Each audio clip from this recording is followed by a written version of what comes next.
Thank you for tuning in. You are listening to book Mastery of Self, a Toltec Guide to Personal Freedom by Don Miguel Ruiz Jr. The narration is brought to you by The Whispering Shelf. Introduction. Imagine for a moment that you are in a dream. In this dream, you find yourself at a huge party with thousands of people, where you are the only sober person and everyone else is drunk. The other partygoers are in varying states of intoxication. A few people have had just 1 or 2 drinks and are only tipsy. Most fall into the realm of general drunkenness, and a handful are so drunk that they are making spectacles of themselves in all sorts of colorful ways. They may even have blacked out, as their actions seem completely out of their control. Some of the people at this party are your friends and family, some are acquaintances, but most you don't know. You try to talk to a few people, but you quickly realize that their intoxication level has altered their ability to communicate clearly. It has clouded their viewpoint. You also notice that each person is experiencing the party differently, depending on his or her degree of drunkenness,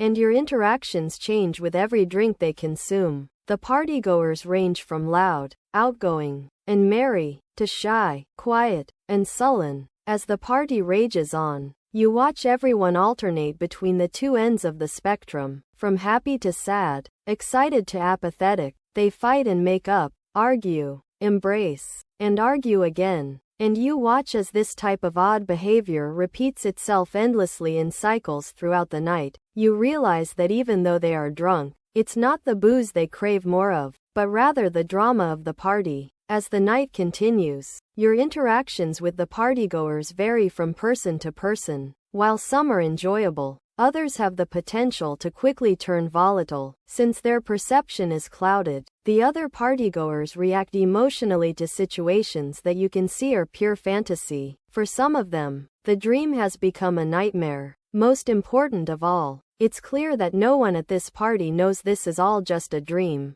Then it occurs to you that this is not a new party, but one you've attended before. At one point you were just like them. You went through all the varying degrees of drunkenness, behaving exactly as those around you are now. You conversed through the fog of booze, joined the folly of the party, and let the intoxication guide your actions. Finally, it's clear that no one there realizes you are now sober. They think you are still drunk, just like them. They do not see your path, only their own. They view you only as a distortion, projected by their alcohol-addled minds, not as you actually are. They are also completely unaware of the true effect the liquor is having on them. Each is lost in his or her own dream of the party. They do not see how their interactions are no longer under their control. As a result, they continually try to entice you to join the drama of the party, to join the folly that their distorted perception has created. What will you do? Chapter 1. The Making of a Master. At the peak of her journey, a Toltec warrior clears her mind of beliefs, domestication, and attachments, marking the end of a war within herself for personal freedom. Surrounding her is an infinite number of possibilities, each one a choice that leads in a unique direction in life. When she makes a choice through her action, she knows that the path she follows is ultimately no different than the other paths, as they all lead to the same place. She has no demands for any outcome, as she realizes that there is nowhere she needs to go and nothing she needs to do in order to find herself. Her action is a result of the pure joy of realizing that she is alive at this moment to choose one of the many possibilities. This living with a quiet mind creates a state of pure bliss that comes from being entirely in the moment. Truly nothing matters but the present, because it is the only place where life can express itself. This is a state that many of you have experienced at some point in your life, when you were completely engaged in the now. Some people experience it while they are exercising, consciously creating, being in nature, making love,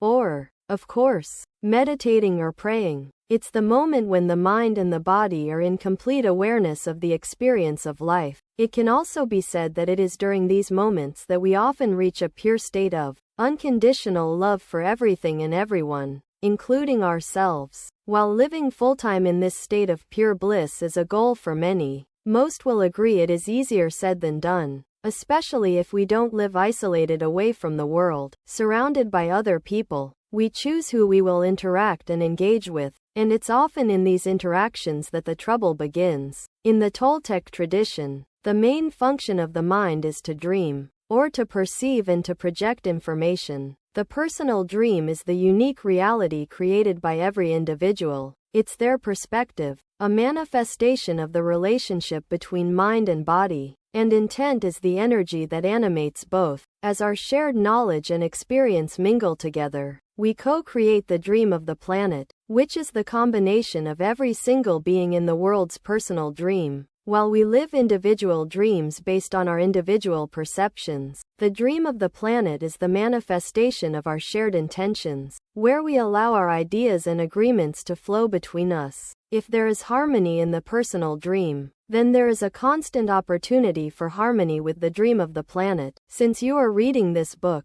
it's likely that you don't live in a cloistered monastery or ashram, or all alone high atop a mountain. You have chosen to engage in the world, and you want to enjoy yourself in the process. Solitude can be a great tool for healing and communion with oneself, but it is our interactions with others that will allow us to thrive and enjoy an active life. If life is like a carnival, you have come to ride the rides, but engaging in the dream means you will likely develop preferences for certain potential paths, or, in other words, you will have wants and desires. When you become too attached to those desires and they aren't fulfilled, the result is that you suffer. There are also billions of others involved in co-creating the dream of the planet, many of whom have wants and desires that are different from yours. Without respect and understanding, drama, disagreement, and even conflict are sure to occur. This begs the question, is there a way you can engage in an active life without becoming too attached to your own personal preferences? Can you remain calm and balanced when dealing with others, seeing them and yourself through the eyes of unconditional love,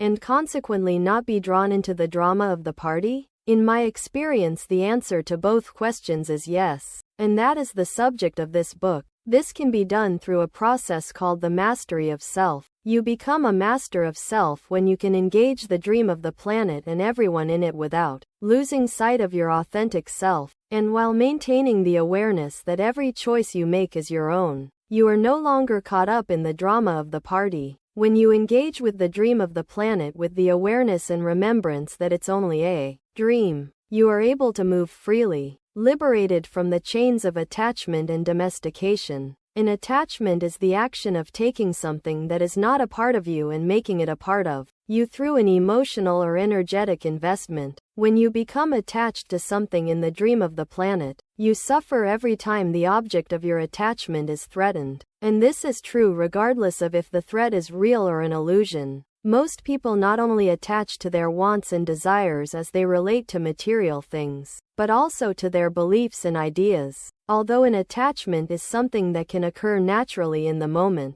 it becomes unhealthy when you lose the ability to detach from it when the moment ends or when the belief no longer reflects the truth. In many ways, attachments to beliefs are far more destructive than attachments to external items, because beliefs and ideas are much harder to spot and let go of. Domestication is the system of control in the dream of the planet. It is the way we learn conditional love. Starting when we are very young, we are presented with either a reward or a punishment for adopting the beliefs and behaviors of others in the dream. This system of reward and punishment, or domestication, is used to control our behavior. The result of domestication is that many of us give up who we really are in exchange for who we think we should be, and consequently we end up living a life that is not our own. Learning how to spot and release our domestication, and reclaiming who we really are in the process, is a hallmark of a master of self. When you become so domesticated by or attached to a belief or idea that you can't let go of it, your choices narrow until any notion of choice is really an illusion. Your beliefs now define you, and they will dictate your choice. You are no longer the master of your own self, as your domestication and attachments are controlling you. As a result, you will engage with others and yourself in a way that does not serve your highest good. You have joined into the drama of the party, and it now shapes your personal dream. The dream of the planet is full of traps to lure you back into the drama of the party, and falling into one of them can happen in the blink of an eye. If you choose to engage with the world, avoiding all traps is virtually impossible. However, when you become aware that you are falling into a trap, the simple act of noticing it allows you to begin to regain control. As you get better at spotting the traps and understanding your own underlying emotions and beliefs that make them traps for you in the first place, you are far less likely to take the bait, and even when you do, you can let go of whatever you are attached to as quickly as your will dictates. It may seem counterintuitive, but you choose to let go in order to be in control. Doing so is the mastery of self in action. As a master of self, you can have relationships with others, even those who disagree with you, while still being grounded in your authentic self. You are able to maintain your free will and respect the free will of others. Knowing that others see you in a specific way gives you choices when you engage with them. You shapeshift only in their perception,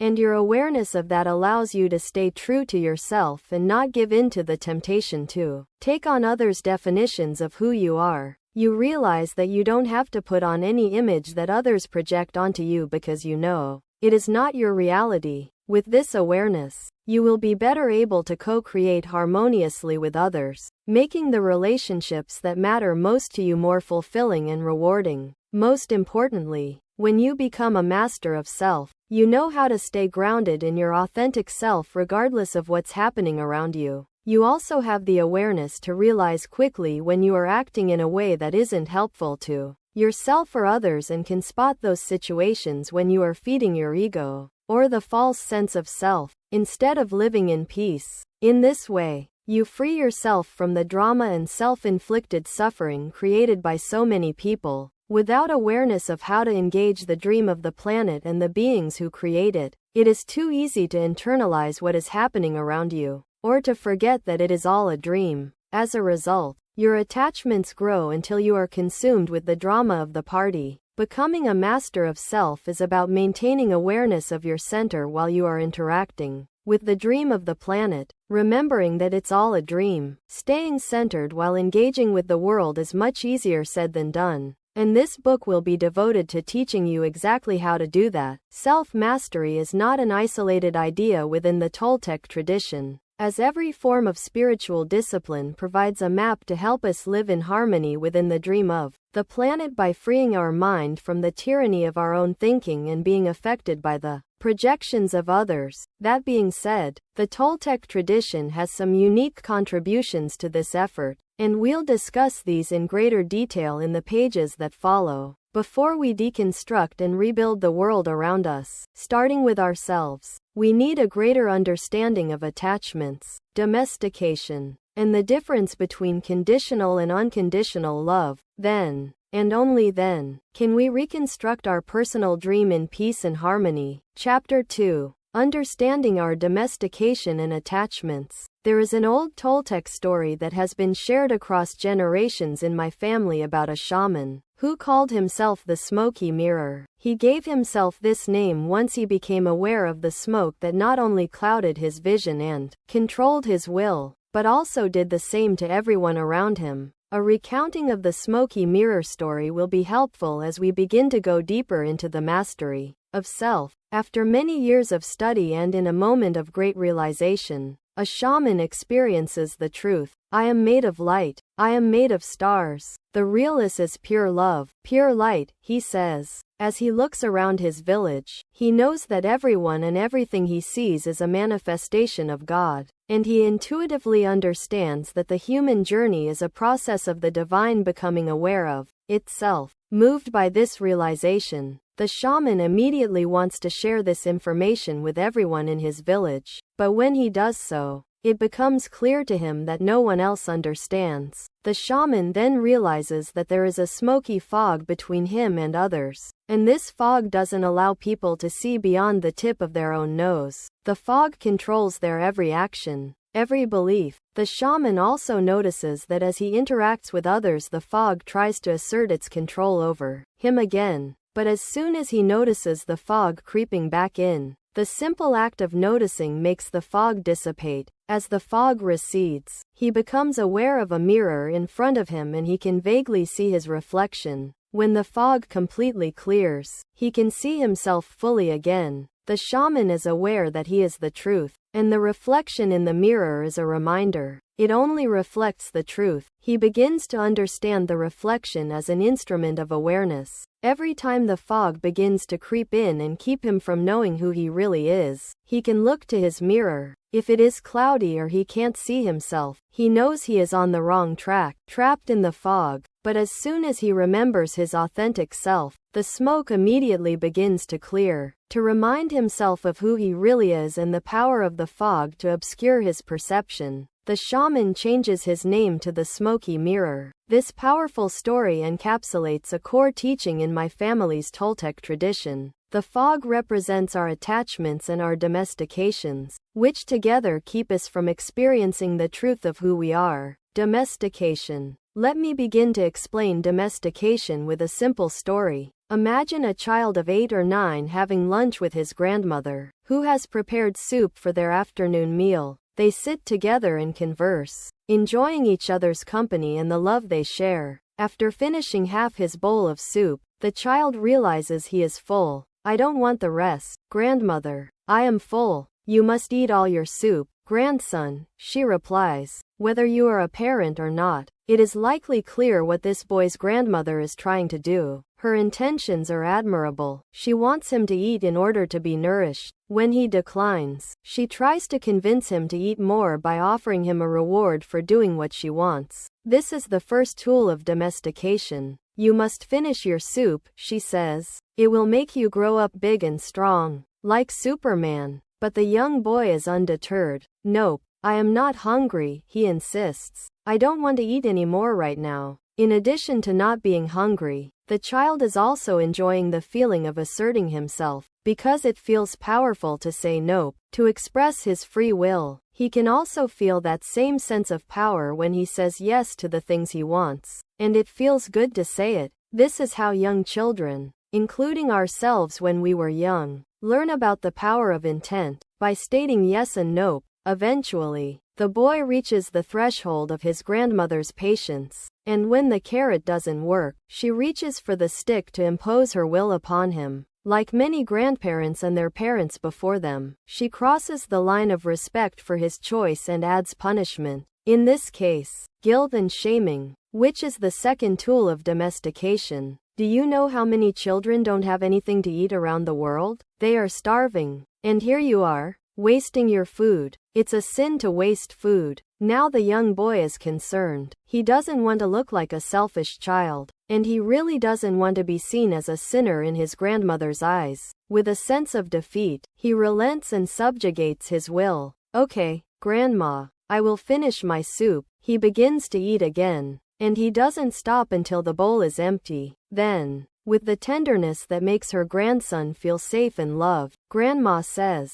"That's my good boy." The boy learns that by complying with the rules of the dream, he can earn a reward. In this case, he is a good boy in the eyes of his grandmother and receives her love and encouragement. The punishment would have been to be seen as a selfish child, a sinner in her eyes, and a bad boy. This is a simple example of domestication in action. No one doubts that the grandmother has the best of intentions. She loves her grandson and wants him to eat his lunch. But the method she is using to achieve that goal has negative unintended consequences. Anytime guilt and shame are deployed as tools to provoke action, this counters any good that has been achieved. Eventually, these negative elements will resurface in one way or another. In this case, let's imagine that when this boy grows up, the domestication that occurred around this issue is so strong that it still has an imposing power over him well into adulthood. For instance, many years later he goes into a restaurant where they serve a big plate of food, and halfway through his meal his body signals to him the truth of that moment.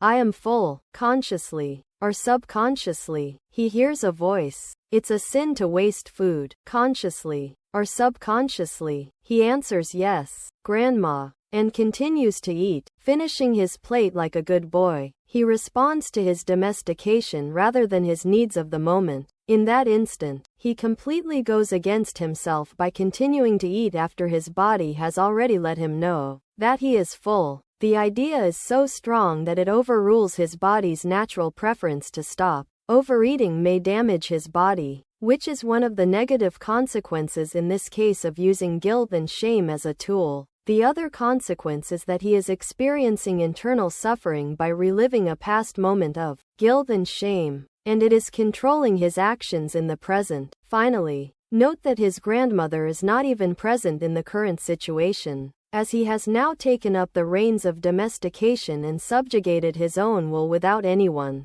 else's influence. In the Toltec tradition, we refer to this phenomenon as self-domestication. As my father likes to say, humans are the only animals on the planet that self-domesticate. The relationship between the boy and his grandmother forms a part of the dream of the planet, and the lunch between the grandmother and her grandson is a basic example of how domestication and self-domestication within the dream occurs. The grandmother domesticated her grandson in that moment, but he continued to self-domesticate himself long after that. Self-domestication is the act of accepting ourselves on the condition that we live up to the ideals we have adopted from others in the dream of the planet, without ever considering if those ideals are what we truly want. While the consequences of finishing a bowl of soup are minimal, domestication and self-domestication can take much more serious and darker forms as well. For instance, many of us learn to be critical of our physical appearance because it wasn't good enough by society's standards. We were presented with the belief that we weren't tall enough, thin enough,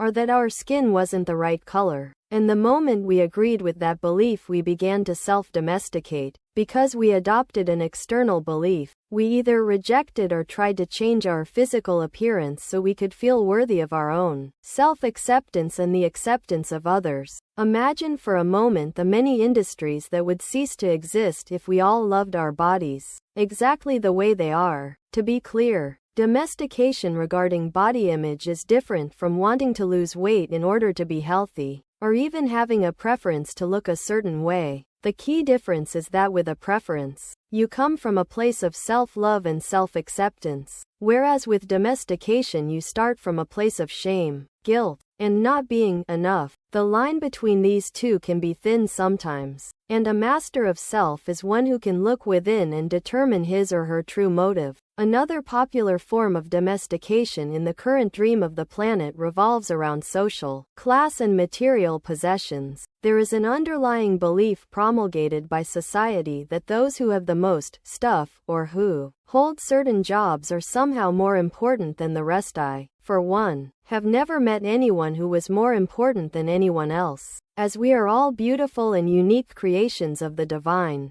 And yet many people pursue career paths they dislike and buy things they don't really want or need, all in an effort to achieve the elusive goals of pure acceptance and self-acceptance. Instances such as these, and we can think of many others, are the ways in which domestication leads to self-domestication, and the result is that we have people living lives that aren't their own. Let me share an example of a close friend who was domesticated in this way, and how he broke free. From a very young age, my friend was encouraged by his family to become a lawyer. They filled his young mind with stories of money and power, and told him he had all the skills necessary to be successful in this endeavor. With the encouragement of his family, my friend studied pre-law in college and then went straight into law school. But shortly after he arrived, he found that he couldn't stand the practice of law. In hindsight, he realized he had been domesticated to the idea that being an attorney was going to make him rich, powerful, and, most importantly, special in the eyes of his family. But the truth was that in adopting this path he was following their dreams instead of his own. When he announced to his family that he was dropping out of law school, many of them were disappointed and tried desperately to change his mind, but he was able to stay firm by relying on his own intent. That was many years ago, and he now chuckles when he remembers his former plans, as he is very happy in his current profession as an author and spiritual teacher. This example illustrates how ideas that were planted in us as children and beyond often don't reflect our preferred path, but, just like my friend, You have the power inside you to break free from any domestication that you've experienced, and the first step to doing so is becoming aware of that domestication and finding out what is true for you. Lastly, I want to be clear that although I have been focused on the negative aspects of domestication, not all domestication results in negative consequences. In other words, just because an idea was planted in you via domestication doesn't mean that the idea is a bad one, and you must reject it. If it is consistent with your true preferences in life, that's wonderful. For instance, if my friend had ended up enjoying the practice of law, then there would have been no reason to make a career change. Once you decide for yourself with a clear mind that a particular idea or belief works for you, there's nothing wrong with maintaining it. The point is that you make a conscious choice. Attachment. In its most basic sense, attachment begins with items in the world. You can see this in young children, around the age of 2, when they first begin to associate and declare objects in their possession as mine. Anyone who has ever attempted to make a 2-year-old part with a toy can attest to the power of attachment. Although this is where attachment to items begins, it certainly doesn't end there, as often the more harmful attachments we hold are the unseen ones, and by this I mean our attachment to our own ideas, opinions, and beliefs. In my previous book, The 5 Levels of Attachment, I explain the concept of attachment in detail, and I offer a measuring stick for the varying degrees to which you can become tied to your own beliefs, ideas, and opinions. For the purposes of understanding attachment and how it relates to the mastery of self, I will use an abbreviated example of a popular story that appears in that book. This example illustrates how, if we aren't careful, attachments can quickly become unhealthy and cause suffering in our lives. Imagine that you like soccer. You don't have a particular team or player that you root for, and it doesn't matter if it's taking place in a magnificent stadium or a dirt-filled field. Both are equally good for a fan who just loves watching the game. The players could be great or mediocre and you wouldn't care, as long as everyone playing is enjoying the game. As you watch, you generally don't choose to root for or against one side, and even if you do choose to root for a particular team, you do so with very little emotional investment, just enough to make the game more exciting. As a result, regardless of which team wins the game, it has nothing to do with you personally, as you have not made rooting for a particular team a part of your identity. The moment the referee blows the whistle that ends the game, regardless of which team wins or loses, you leave the game behind. You walk out of the stadium and continue on with your life, having enjoyed a good game. In this context, when you watch a game, you are simply enjoying a moment in time without any attachment to the outcome. You experience the purest form of joy, stemming from your desire to experience the game for the sake of the game, or life without conditions. You maintained your personal freedom throughout the process, as the outcome of the game didn't impact your life one bit. Keeping with this analogy, let's imagine that you like soccer, but now you are a committed fan of a particular team. Their colors strike an emotional chord inside of you. When the referee blows the whistle, the result of the game affects you on an emotional level. You are elated when your team wins. When your team loses, you feel disappointed. Your attachment to your team begins to impact your personal life outside the stadium gates as you relate to the world as a fan. For example, when your team loses, you might have a bad day at work, argue with someone about what or who is responsible for the loss, or feel sad despite the many other good things going on around you. No matter what the effect is, you've let your attachment to a particular outcome change your persona. Your attachment to soccer bleeds into a world that has nothing to do with it. If this attachment is left unchecked, it will become stronger and more entrenched, until the story of victory and defeat of your favorite team is now about you. Your team's performance affects your self-worth. When reading the stats, you admonish players for making us look bad. If the opposing team wins, you get angry that they beat you. Not only have you brought the game home, but you have also completely incorporated the game into a part of who you are, shaping your identity by your belief of what it means to be a real fan. Although the soccer team has nothing to do with you in reality, Your self-importance correlates with the success or failure of this team because you chose to identify yourself with them in particular. Your life and your attachment to this team are so blurred that you can no longer separate the two, and you believe that anyone who doesn't agree with you about this team is wrong. You might even begin to make loyalty to this team a condition by which you allow others to be in a relationship with you. If you are having difficulty relating to the sports analogy, let's consider two real-life examples. At the end of one soccer season in Europe, a big-name club was relegated into a lower division after a decisive loss. After witnessing this loss, a fan went home and hung himself. For him, life was no longer worth living if his team wasn't in the Premier League. In another instance, a bus driver was a fan of a losing team, and he was so upset by a particular loss that he drove his bus into a group of people wearing the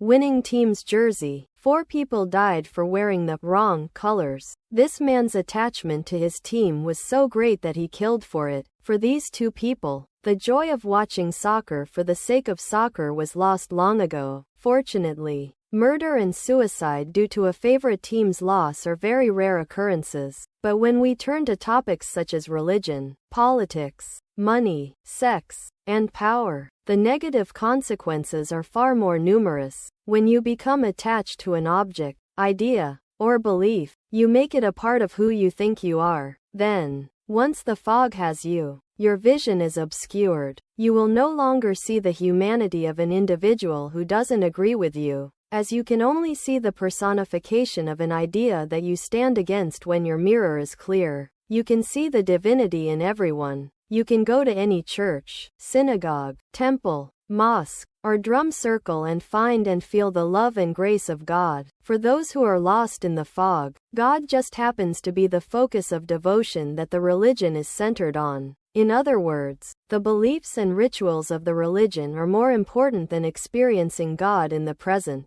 moment. This is the power of unhealthy attachment. Understanding the relationship between domestication and attachment. In the example of the soccer fan, an attachment arose out of something that was genuinely loved, the game of soccer. The fan allowed his love for the game to draw him into the fog, as he made the game part of his identity and confused his association with the team for who he really was. In the example of the boy and his grandmother, the boy was domesticated to the idea that he must finish all his food, even though that idea wasn't true for him. And as an adult, he adhered to the idea that he should finish his food even if his body is indicating something to the contrary. As a result, he is now also attached to that idea. The difference to understand is this: attachment doesn't always come from domestication, but domestication left unchecked always leads to attachment. Here's what the evolution from domestication to attachment looks like. 1. Domestication. You are domesticated to an idea through interaction with others in the dream of the planet. A grandmother domesticates her grandson to the idea that it's a sin not to finish all the food on his plate. 2. Self-domestication. Once this idea is lodged inside you and accepted, it becomes a belief. You no longer need an outside domesticator to enforce this idea. You will do it yourself. This is self-domestication in action. The grandson grows up and habitually finishes all the food on his plate even when he isn't hungry. 3. Attachment. You are now attached to this belief, and depending on how strong your attachment is, your acceptance of yourself and others is contingent upon fulfillment of the belief. The grandson feels guilty if he doesn't finish the food on his plate. He admonishes his friends for not finishing their food, and he domesticates his children to the same idea. As you can see, attachments can often arise from domestication. The irony is that when this happens, you become attached to an idea that you didn't even agree with initially but only adopted because of domestication. The end result is that without awareness, you will adhere to ideas that aren't even true for you, as well as push them on others. Domestication and attachment work hand in hand to keep you separated from your authentic self, lost in the fog and smoke, trapped in the drama of the party. This cycle, domestication, self-domestication, attachment, can continue for generations until you transform into a master of self and break the chain. The following exercises will help you begin to identify your own domestications and attachments. Once you have recognized them, you can then decide if you are ready to let them go or not. Noticing your domestications. Take a moment to look back over your life. What are some ideas that were instilled in you as a child that you later discarded as no longer true for you?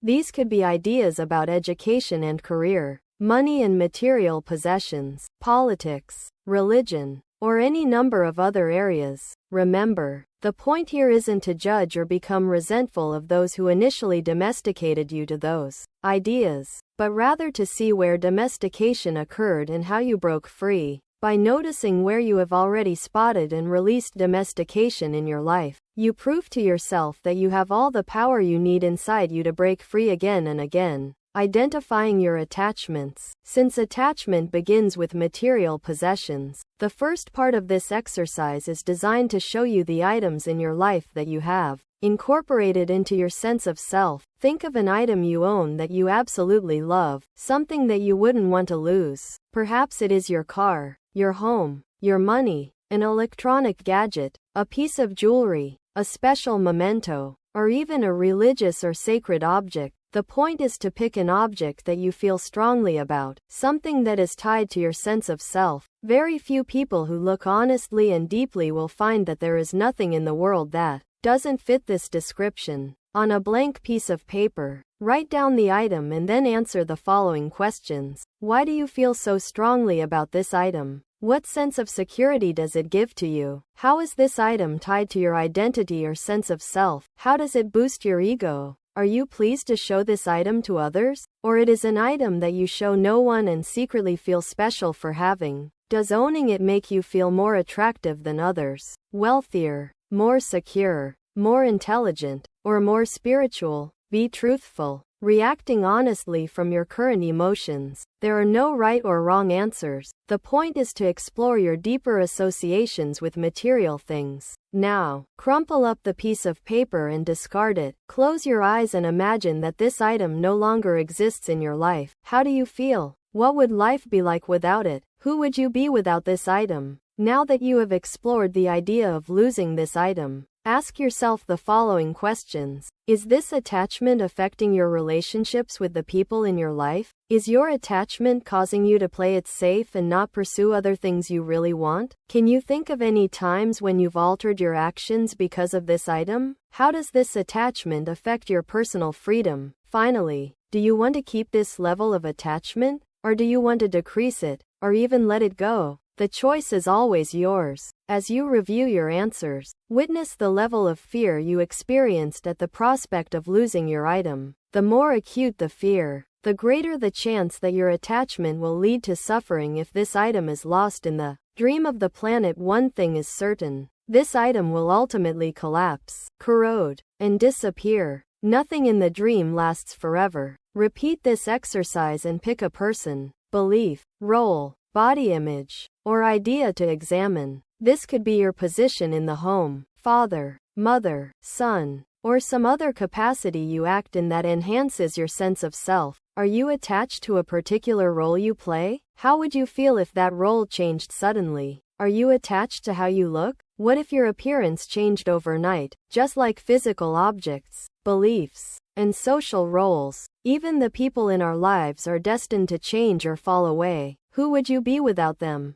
If you are like most people, you will find that you are in different levels of attachment with many items, beliefs, and roles, and those levels can fluctuate. Simply becoming aware of these attachments is a big step in releasing their power over you. The moment you become aware of an attachment is the moment it begins to lose its hold over you. Identifying attachments and imagining their collapse gives you the opportunity to see the authentic self free from any attachment, as ultimately the truth of who you are is much greater than any item, role, or belief. Without awareness, our domestication and attachments blur our perception. Recognizing both allows us to clear the fog and see the truth of the present moment. In the next chapter, we will explore the force that gives domestication and attachments their power, as well as the force that a master of self uses to obliterate them. Chapter 3. unconditional love for yourself. In the dream of the planet, there are two powerful forces that shape all our agreements, attachments, and domestication. In the Toltec tradition, we call these forces the two types of love,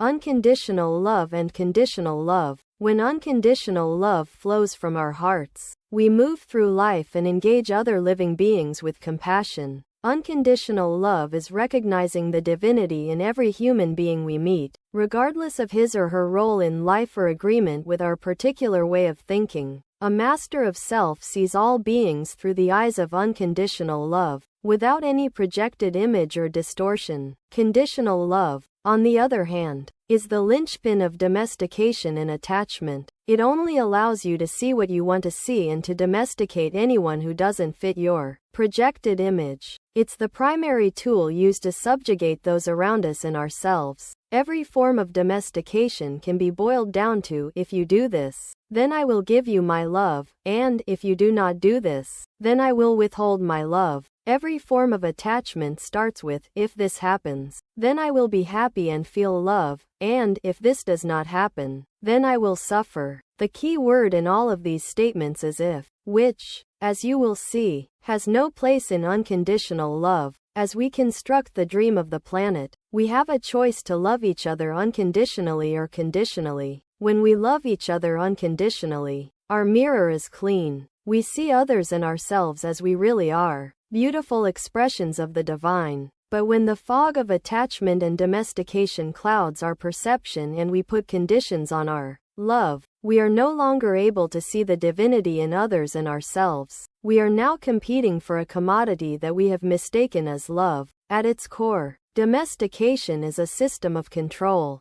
and conditional love is its primary tool. Consequently, the moment you start trying to control others is the same moment you place conditions on your love and acceptance of them. Because you can only give what you have, the conditions you try to impose on others are the same conditions that you impose upon yourself. When you self-domesticate, you are attempting to control your own actions based on shame, guilt, or perceived reward rather than unconditional self-love. As we saw in the example with the man who continues to eat even after he is full, this is neither a healthy nor happy way to live. Unconditional love is the antidote to domestication and attachment, and tapping into its power is a key step in becoming a master of self. In this chapter we will look at the practice of having unconditional love for ourselves first and foremost, as you cannot give to others what you don't have for yourself. The parasite and the ally. In the Toltec tradition, we refer to the voice in your mind as the narrator, the one that speaks to you throughout your day. When you are self-domesticating, we say that the narrator is acting as a parasite, draining your energy through internal negative self-talk. The voice of the parasite uses your beliefs, formed through domestication and attachment, to hold power over you by placing conditions on your own self-love and self-acceptance. The parasite keeps you trapped in the fog, unable to see the truth of who you really are and the potential that you hold in your heart. When the voice shares commentary that inspires you to live, create, and love unconditionally,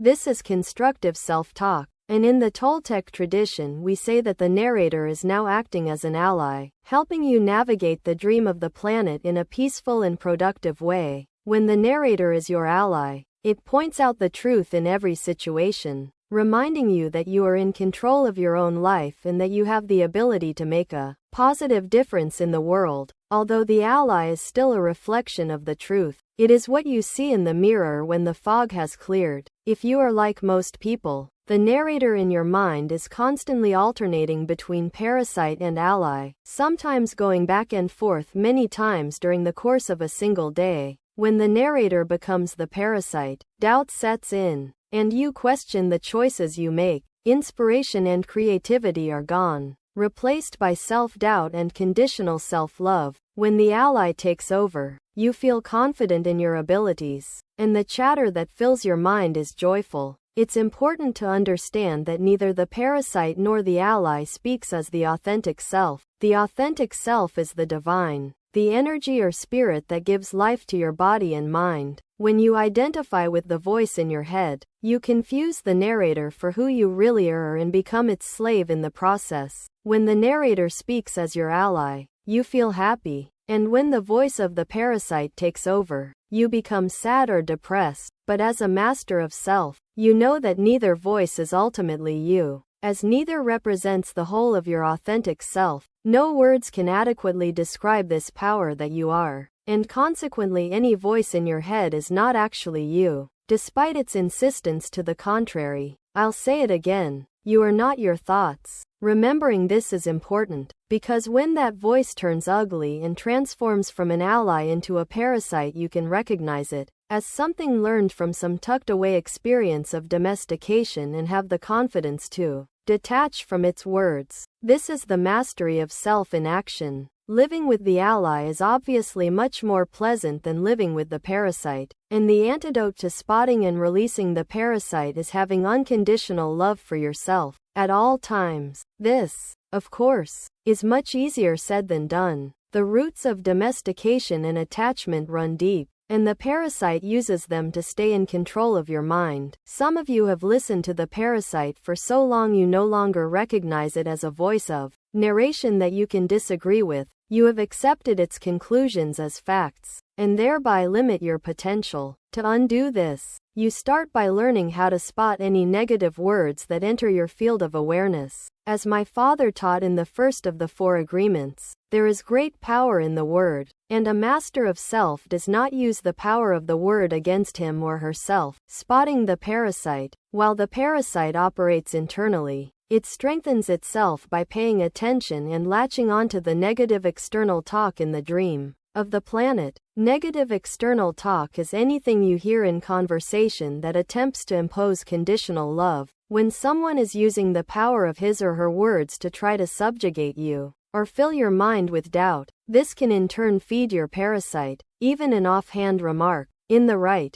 or in this case wrong, tone, can have a powerful effect. Nice shirt, someone might say sarcastically. The moment before that, you may have been perfectly happy with your shirt, but all of a sudden you begin to internalize the other person's projection, and self-doubt creeps in. Your internal voice becomes negative, and you lose confidence in your choice. You look down and think, they're right, I don't really like this shirt either. You are now judging yourself based on someone else's opinion. The easiest way for someone to control your will is for you to give them permission to do so, because you doubt your own capacity to make a choice. This is why domestication is so effective. To be clear, this doesn't mean you don't welcome other people's perspectives and listen to constructive criticism. The difference is in intent. When you are aware of the power of the word, you are careful to separate fact from opinion. And as a master of self, you decide if the opinion of another is also true for you. When domestication occurs, you listen to others' opinions and mislabel them as facts, accepting them as truth without fully examining them. The parasite is also strengthened through negative internal talk.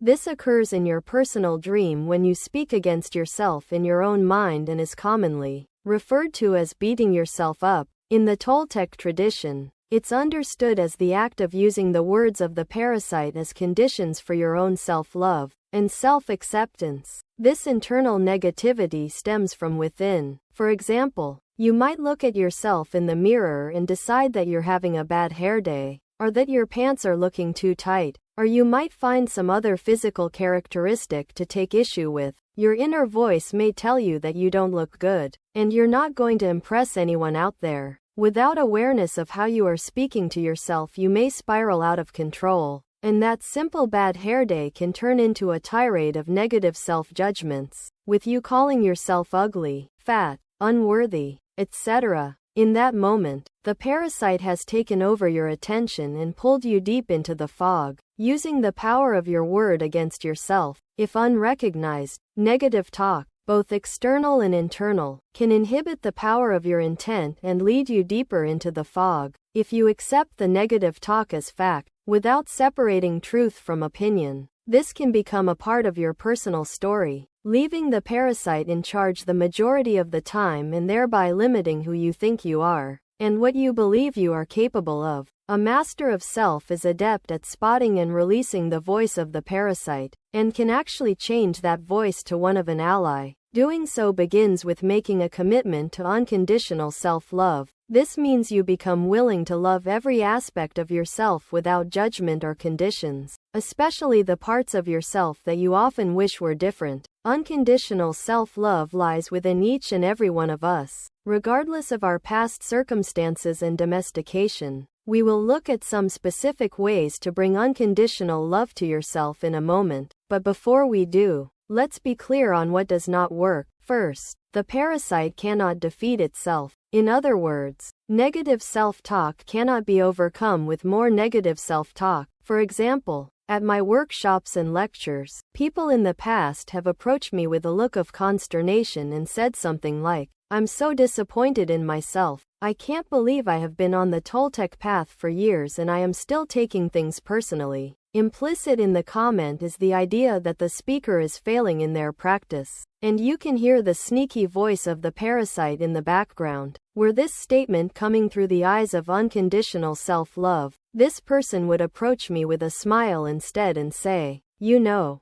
I have been on the Toltec path for years, and I notice that I still take things personally sometimes. I am doing my best, but do you have any thoughts on overcoming this hurdle?" The change in the latter is apparent. As the ally is talking instead of the parasite, the ally speaks from a place of unconditional love, while the parasite speaks from a place of conditional love. Because negative self-talk is based on conditional love, any attempt to transform the parasite with more negative self-talk is a subtle way for the parasite to actually strengthen itself. The key to transforming the parasite into an ally is to bring unconditional love to all of yourself, including the parasite. When you feed the parasite with unconditional love, you transform it into your ally, using the power of your word to change your mind and your life. The dream of the planet is a world of polarities, where something is known only in relation to its opposite. Light is defined in relation to dark,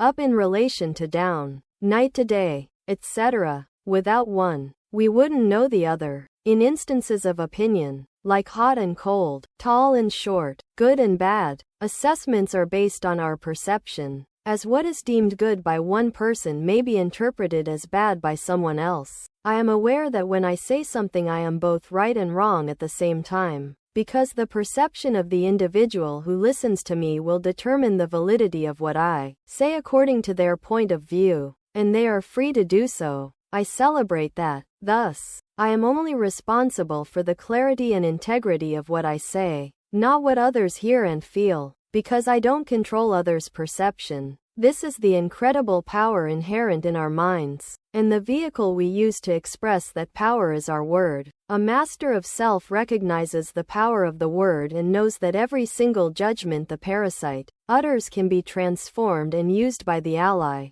Making the switch to do so is unconditional self-love in action. While many people choose to listen to and focus on the voice of the parasite, it's critical that you train your mind to see through the eyes of the ally. There is no better place to do this than in your own personal story. My friend and teaching partner, Heather Ash Amara, has a beautiful example in her book Warrior Goddess Training of how she consciously changed her narrator from the parasite to the ally. Here is the parasite perspective she began with. I was traumatized as a child by how often my family moved. I went to 8 different schools and lived in 4 countries: Singapore, Hong Kong, the United States, and Thailand. By the time I was 16, we would move every 2 years or so. I started off at each school feeling painfully shy, disconnected, and alone. By the second year I would have made friends and found my groove, and then we would move again and the cycle would start over. Because of the many times I moved away from friends, I have a hard time connecting with people intimately and I'm afraid of being abandoned. Every time I told my story, I felt depressed. Wouldn't you?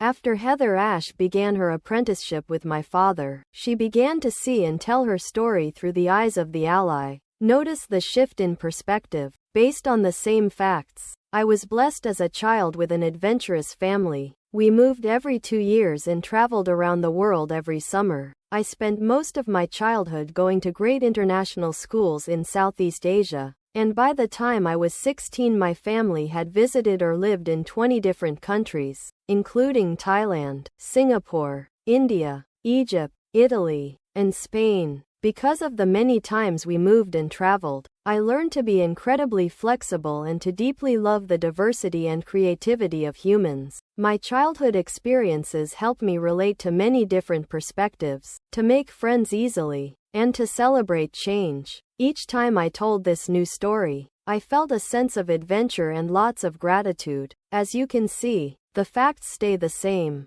but the story is dramatically different. Do you see the power of perception? The following exercises will help you practice transforming your parasite into your ally. Releasing judgment. Look at yourself in the mirror and notice all the self-judgments that arise in the next few moments. Does a voice inside you say that your nose is too big, too small? Do you not like your body size? Or your complexion? Take a moment to listen to those judgments. Your emotions will let you know which ones affect you the most. As the stronger the negative feeling, the more attached you are to that judgment. Write the judgment that incites the strongest emotional response on a piece of paper. It's very important that you write this down. You'll understand why in a moment. Next, take a moment to remember the many instances when you have used this judgment against yourself. Perhaps this thought has been repeating in your mind for years and years. Now you can investigate the source of this judgment and identify how it has affected your actions in the dream of the planet. Underneath the judgment, write down your answers to the following questions. Is this a judgment you learned from someone else? Can you remember when you learned it? And from whom? Have you repeated this judgment about yourself to someone else? How has this judgment shaped your actions? Have you denied yourself opportunities or failed to take risks because of it? Read your responses and then ask yourself this very important question. Do you still want to let this judgment control your life? If after reading all of your responses you answer yes to this last question, then this is an attachment that has become a part of your identity. It shapes who you are, and you are not ready to let it go. This is fine. If it is truly what you want, perhaps you will come back to this at a later point to find that you no longer need this belief. If you answered no to this last question, then you see the written judgment as something that is not a part of you. It is a piece of paper with words on it, nothing more. Realize that this judgment is only in front of you now because you have implicitly agreed with it all along. Now, the time has come to let this go. And the first step is to forgive yourself for using it against you all those times. When you are ready to release this judgment, say the following statement out loud.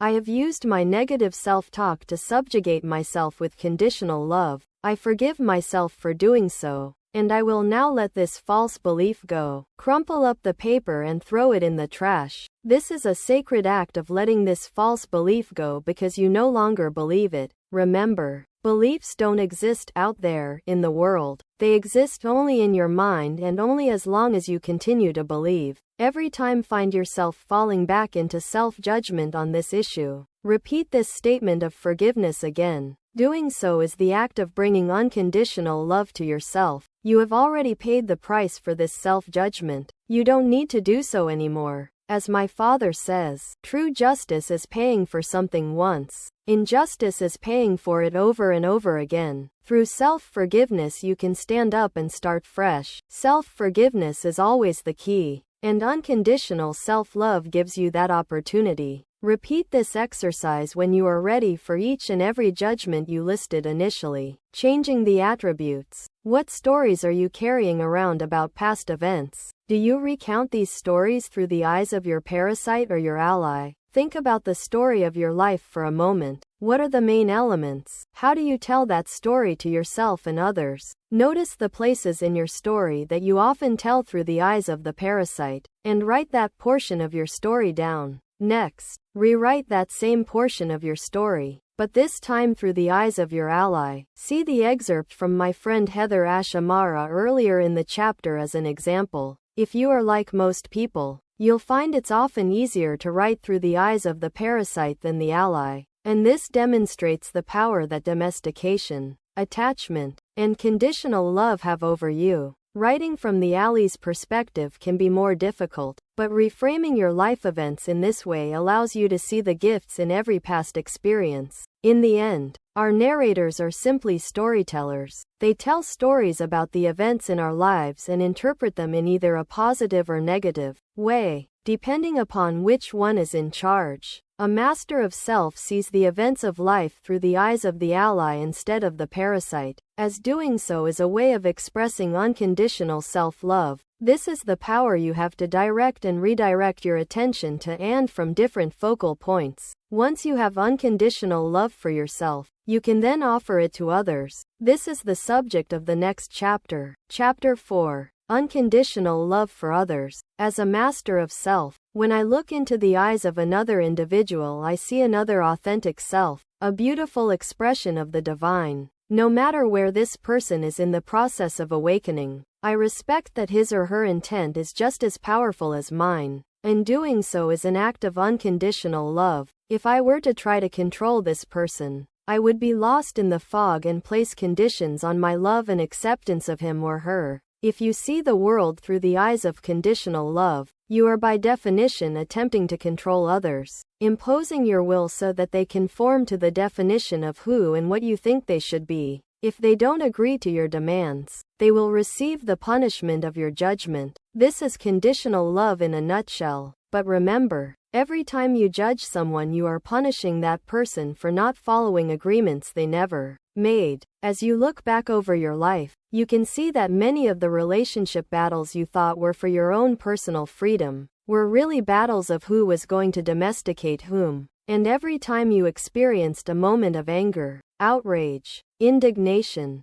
or any other negative emotion as the result of someone else's behavior, you created a dream of villains and victims, and you were once again caught in the drama of the party. Perceiving yourself as a victim and another as a villain doesn't allow you to see the person who is actually standing before you. You don't see their story, their past, their heartbreaks, and how all of that has impacted their life and contributed to forming the person you're talking to. All you can see through the fog of domestication is that the person you have cast as the villain in your story isn't living up to the values you think they should. But when you see another with the eyes of unconditional love, you are then able to clearly see who is actually in front of you. A living being who is trying to survive and thrive in a world filled with domestication and conditional love. Unconditional love allows you to disagree with the choices or beliefs of others while still respecting their right to have them. Practicing unconditional love is the art of the master of self. Once you have recognized, released, and forgiven the self-judgments that have arisen from your own domestication, you can then recognize and forgive others when they act from their domestication. The person in front of you has been domesticated, and now they want to pass that on to you because it's all they know. However, they can only subjugate you with your permission. For many people, family can present a unique challenge to seeing through the eyes of unconditional love, because it is here that the roots of domestication are deepest. Often it's the wounds that you have with your family that hurt the most, but the reason they hurt so much is because you love them. This deep love is also what will help you to forgive and heal. Next to your family, your most influential domesticators growing up were probably your friends and classmates. These are the people you wanted to impress, or to be like, so you often tried to adjust your behavior according to what they found acceptable. And, of course, you likely asked the same of them. This doesn't mean that there wasn't also genuine love present for these friends, but because you all came from homes rooted in domestication, it was all you knew, and you brought these practices into your relationships. There comes a point in life when we wake up from the dream and we begin to choose friends who accept us, encourage us to grow, and support us, and we are willing to do the same from them. But if we don't continue to recognize where and how domestication has affected us, and work to spot and release it when it arises, the same patterns will develop with our new friendships. We will ultimately place conditions on them to fit into our new model, however enlightened we think it to be. For instance, I will sometimes hear comments in Toltec circles like, "That person isn't a good Toltec," or "She isn't impeccable with her word." In these cases, you can hear how the tools of enlightenment have been turned into sources of judgment, control, and domestication. in all our relationships, but especially our relationships with our friends and family, where the roots of domestication run the deepest. Our job is to be aware of our potential to get hooked back into the drama of the party, to be blinded by the fog. And the key to avoiding this is to continually remind ourselves to act from a place of unconditional love. This is easier said than done, especially when the roots of domestication run deep. But there is a way. Creating peace in the dream of the planet. When you find yourself in a disagreement with someone and you can feel you're getting upset, you have a decision as to what you do or say next. Before you speak or take another action, ask yourself this question: is what I am about to say or do coming from a place of conditional love or unconditional love? In other words, is your love and acceptance of the person in front of you somehow contingent upon them agreeing with you or doing what you wish? If so, that is your cue that your domestication and attachments are in control of you, and now you are trying to domesticate someone else to your point of view. If your response is from unconditional love, by definition your response shows the other person respect, even if you ultimately disagree with their views or actions. Mutual respect is the key that allows true peace to occur in the dream of the planet. This respect also allows everyone to experience the benefits and consequences of their own choices and actions. When conditional love dominates the dream of the planet, any semblance of peace and harmony occurs through force. When one person or persons subjugate the will of others, governments are famous for this type of behavior, and history is littered with examples of one group controlling another through the belief that might makes right. But this also occurs in personal relationships. When one person uses a position of power to control the behavior of another, this, of course, is not real peace and harmony, and it never lasts. People will always rebel against subjugation and fight to reclaim their free will. Because our very nature itself is freedom, we will always strive for it,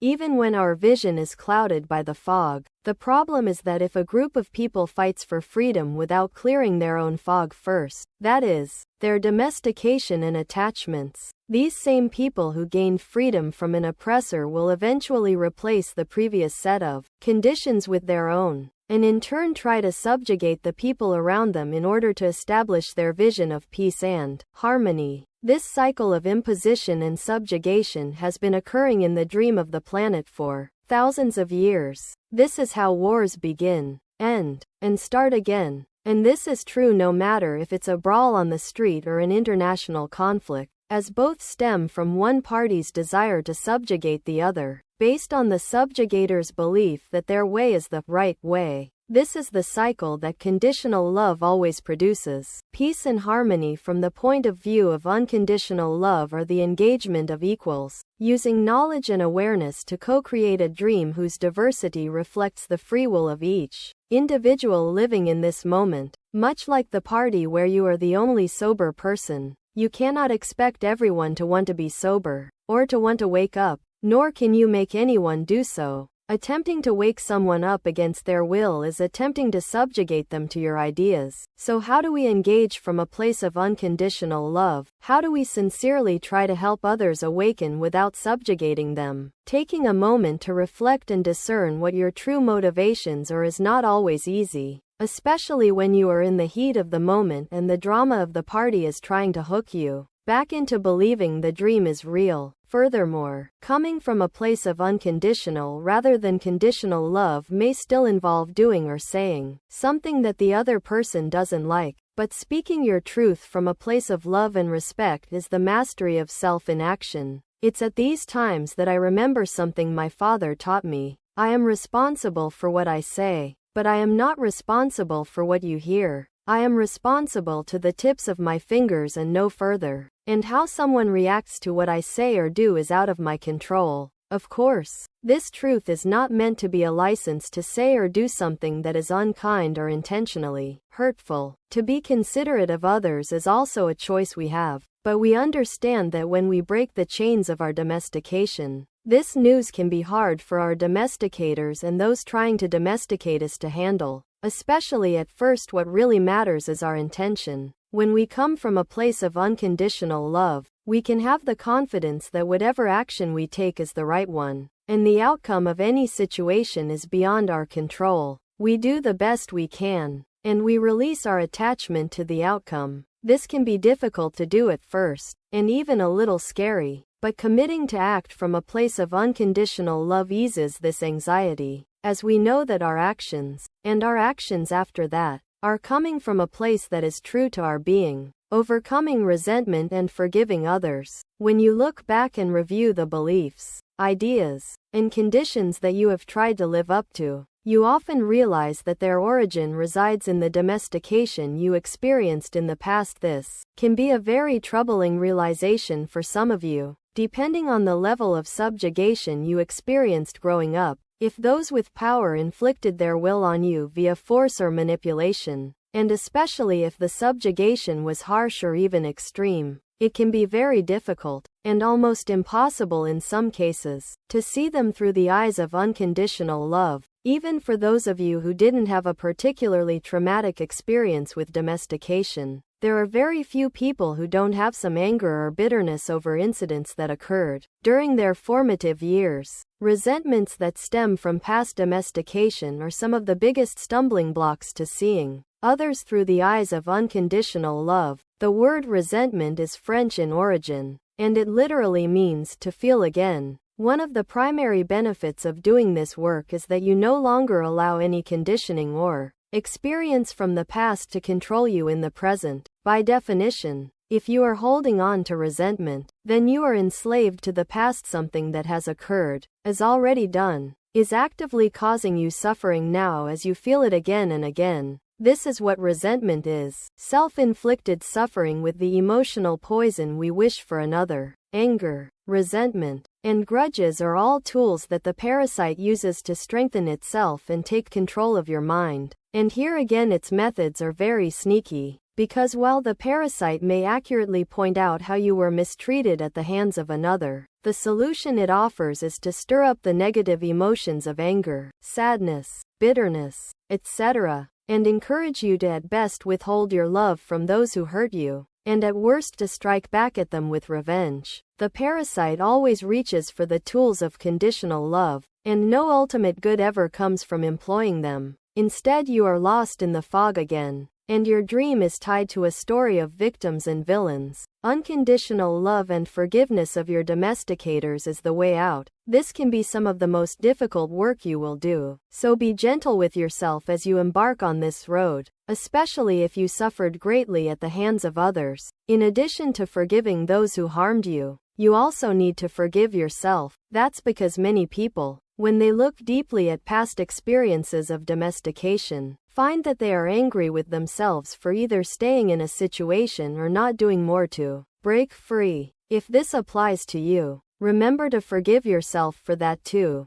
You were doing the best you could at the time. There is no need to beat yourself up. Respecting yourself also means being honest with yourself. If you are not ready to forgive, that is your truth. Don't subjugate yourself with, "I have to." If you are not ready, you are not ready. And the acceptance of yourself with this truth is practicing unconditional love. After all, it is about breaking the cycle of domestication. Take your time, if it's your preference, to become ready to heal. Forgiving is the final step of healing a wound. Performing a forgiveness ritual can help you clean out old emotions that are keeping you trapped in the suffering of the past. We will do just that in the exercises that follow. And many of the world's beautiful spiritual traditions provide wonderful prayers and other practices for doing so. In the Toltec tradition, we also advocate another step to see beyond the stories of villains and victims and into the healing power of forgiveness. The key to doing this is at the heart of my father's third agreement: don't take things personally. When you practice this agreement in all its implications, you realize that nothing anyone does is because of you.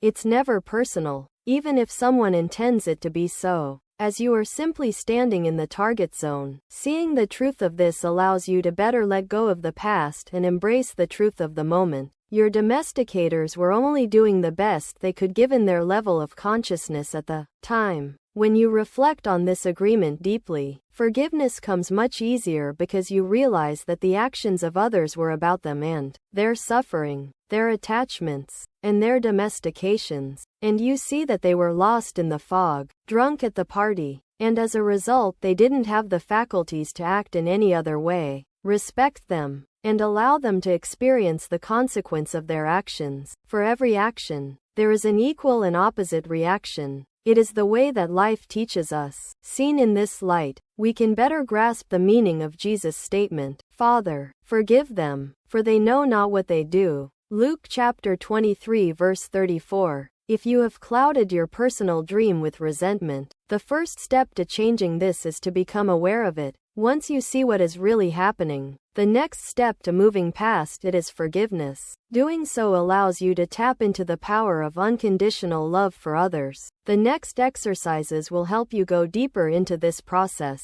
Forgiveness ritual. On a sheet of paper, make a list of everyone you feel has mistreated you in the past that you have not yet forgiven. This list could include members of your family, friends, co-workers, acquaintances, and beyond. Review the list of names and think briefly about the incidents involved. Next, read the following statement out loud. I am ready to forgive all those who inflicted pain and suffering on me in the past. I choose to forgive them so that their actions of the past can no longer affect my present. My wish is to see them through the eyes of unconditional love. I also forgive myself for anything and everything related to these events. I was doing my best at the time. I pray that these people, and myself, can experience only love and peace going forward, just as you did in the preceding chapter's exercise when you forgave yourself. I want you to take the piece of paper, crumple it up, and throw it away. As you do so, visualize all the negative feelings you have about these people and the events going in the trash. As well, this simple ritual is the beginning of replacing resentment with unconditional love for those who have caused you suffering. That being said, when the pain inflicted by others is extreme, an act of forgiveness is rarely a one-time event. As a result,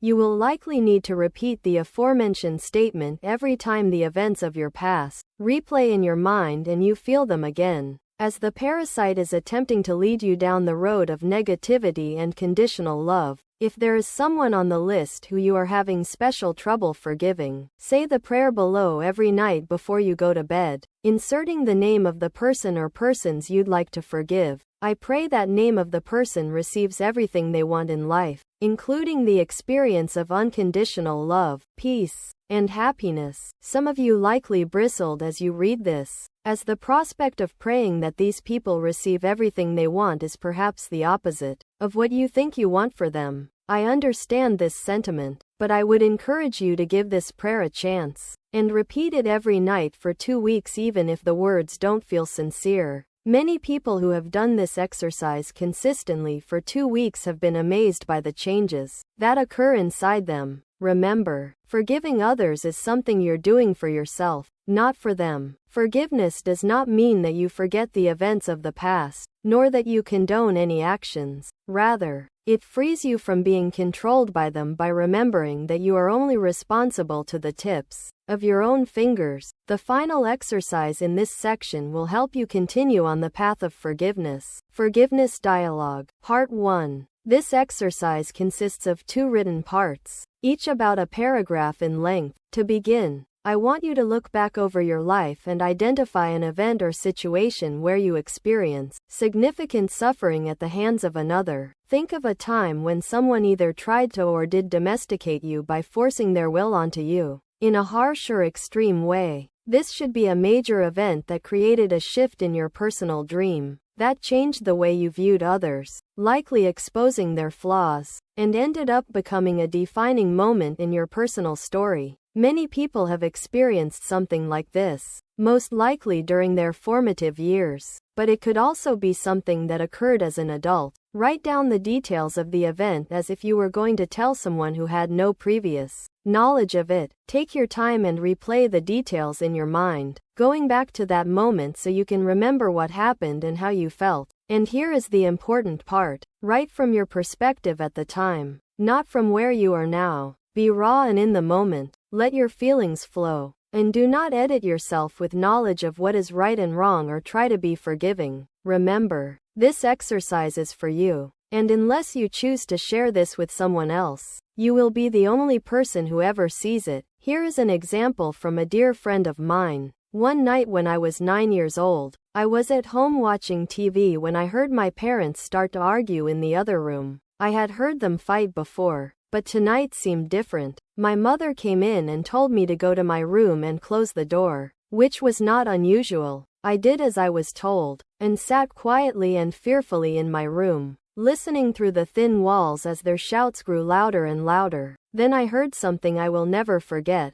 a blood-curdling scream from my mother followed by an eerie silence. I froze in panic, wanting to leave my room but afraid of what I would find if I did. I opened the door and went down the hall to the family room. My father was sitting alone on the couch, and when he saw me, he said, "Your mother ran out of the house. Go see if you can find her." I remember being scared of him and angry with him at the same time, but my main concern was my mother. I went outside to look for her. It was dark and I was afraid. I looked into the darkness and called out to her, but she didn't respond. Then I noticed the neighbor's porch light was on. As I walked over toward the porch, I could hear voices and my mother sobbing. I asked her what happened, but in my heart I already knew. "Your father hit me," she said. "He beats me." I was overcome with a combination of rage and sadness, and I swore to protect my mother if he ever tried to do that again. "If he ever does that again, I'll kill him," I said. That evening was life-changing for me,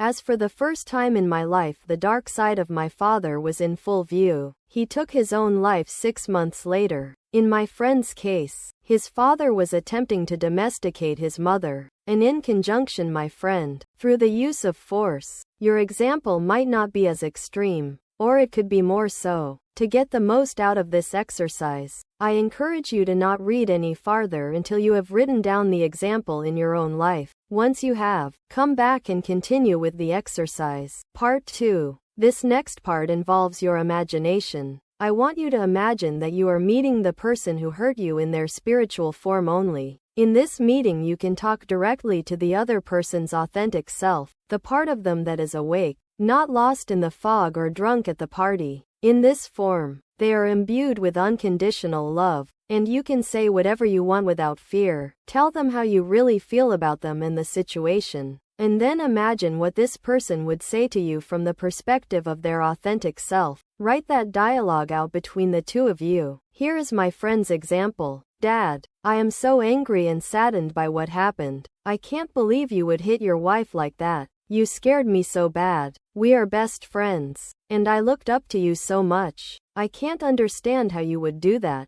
What is the matter with you? When you drink, you are such a different person. I feel guilty that I wasn't there to try to stop you. When you died a few months later, I was sad, but also a little relieved, because I knew I wouldn't have to worry about your violence anymore. I couldn't help but feel guilty for feeling relieved by your death too. Son, I am so sorry for hurting your mother and you. I completely lost control of myself. I didn't know what I was doing. When I drink, I am not myself. Please know that I want only the best for you and your mother. I love you both dearly, and if I could take back that moment I would. I am so very sorry, and I ask for your forgiveness. You have absolutely nothing to feel guilty about. I am responsible for that entire situation, so I want you to let all of that go right now. Please know that from where I am now, I have only love for you and your mother, and I am doing my best to help you from afar. This exercise allows you to get in touch with your feelings at the time, express them, and then listen to the response from the other person, spoken from the perspective of his or her authentic self. The result for most people is that they are better able to see and understand that the actions of the other person weren't personal, and that at the heart of every individual is unconditional love. Remember to be gentle with yourself as you explore and release these past events that have caused you pain. This can be difficult, but the truth is that the tougher it is, the more you stand to gain. The the freedom you will experience will profoundly affect your life going forward. And it's very difficult to progress on your path without going through this important step of forgiveness. Take it slow and return to these exercises when you need to, going a little deeper each time. Chapter 5. Spotting the triggers and maneuvering the traps. Up until this point in this book, the information presented has been largely foundational. That's because in the process of becoming a master of self, one begins by understanding that we are dreaming, both on a personal and a collective level. Once the dream is recognized, we turn our attention to those things that can make the dream a nightmare, specifically domestication and attachment, which you'll remember are fueled by conditional love. We also learned that the antidote to the nightmare is unconditional love,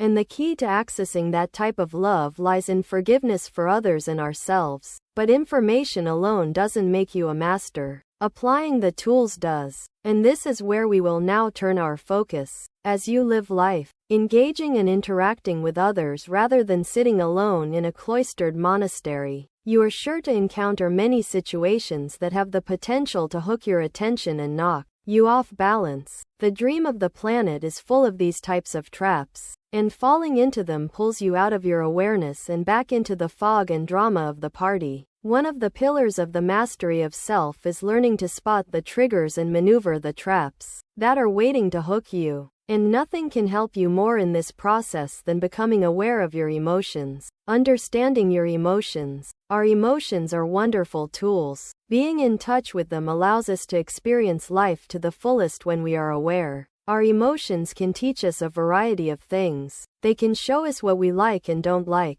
what's really important to us as opposed to what isn't, and they can provide a wonderful guide to discovering the work we are meant to do in the dream of the planet. For instance, when you are faced with an important decision and you are unsure of which course of action to take, one thing that can help you is to focus on how you feel about the options presented instead of being consumed with the stories your narrators are spouting. As you get to know yourself better, this type of discernment becomes a very effective tool for recognizing what you really want. In popular vernacular, this would be referred to as listening to your heart instead of your head, but it's really the mastery of self in action. Your emotions can also show you where you are still holding on to attachments and reveal any remaining fears and self-doubts from past domestications that you haven't yet released. Sometimes you won't even realize you have an attachment until an event triggers an emotional reaction in you. Anytime you feel a burst of anger, frustration, guilt, shame, or any number of other negative emotions, that's your cue to look within and see what is happening. Ask yourself questions like, where is this feeling coming from? When have I experienced this before? What is the source of this feeling? Once you are aware of what's happening inside, you are able to calm yourself and stop the downward spiral before you lose control. While anger is a common emotional reaction, it is by no means the only one. Shutting down, being defensive or passive aggressiveness, feeling guilty or remorseful, or any unhelpful reactions in between are additional ways in which you can react emotionally and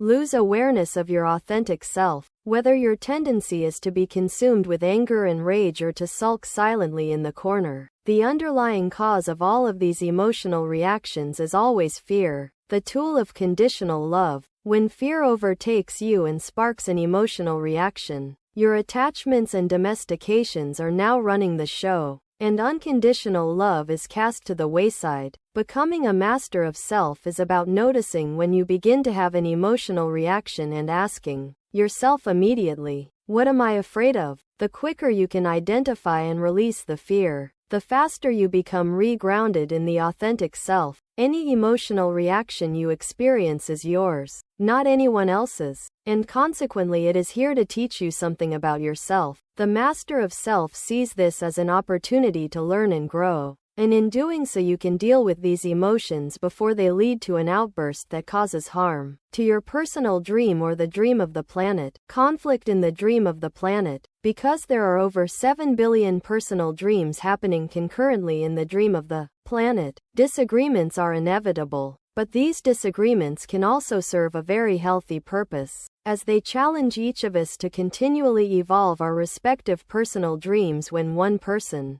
not to mention both parties, has an emotional reaction as a result of a disagreement. The possibility to see things from the point of view of the other closes, and conflict begins. An emotional reaction leaves you stuck, unable to move forward until you look more deeply at whatever the emotion is trying to tell you. Every master of self, even those who have implemented these tools diligently for years, will come across certain people and situations that pose special challenges. These are the people who can really push your buttons, and dealing with them is likely to discharge an emotional reaction. While you may be able to avoid dramatic or anxiety-provoking people and situations in many instances, there will always be those moments when you can't walk away, when you just have to deal with the person or situation at hand right then. The question then becomes, can you engage without being drawn back into the drama of the party? Can you stay grounded in your authentic self and show the other person respect?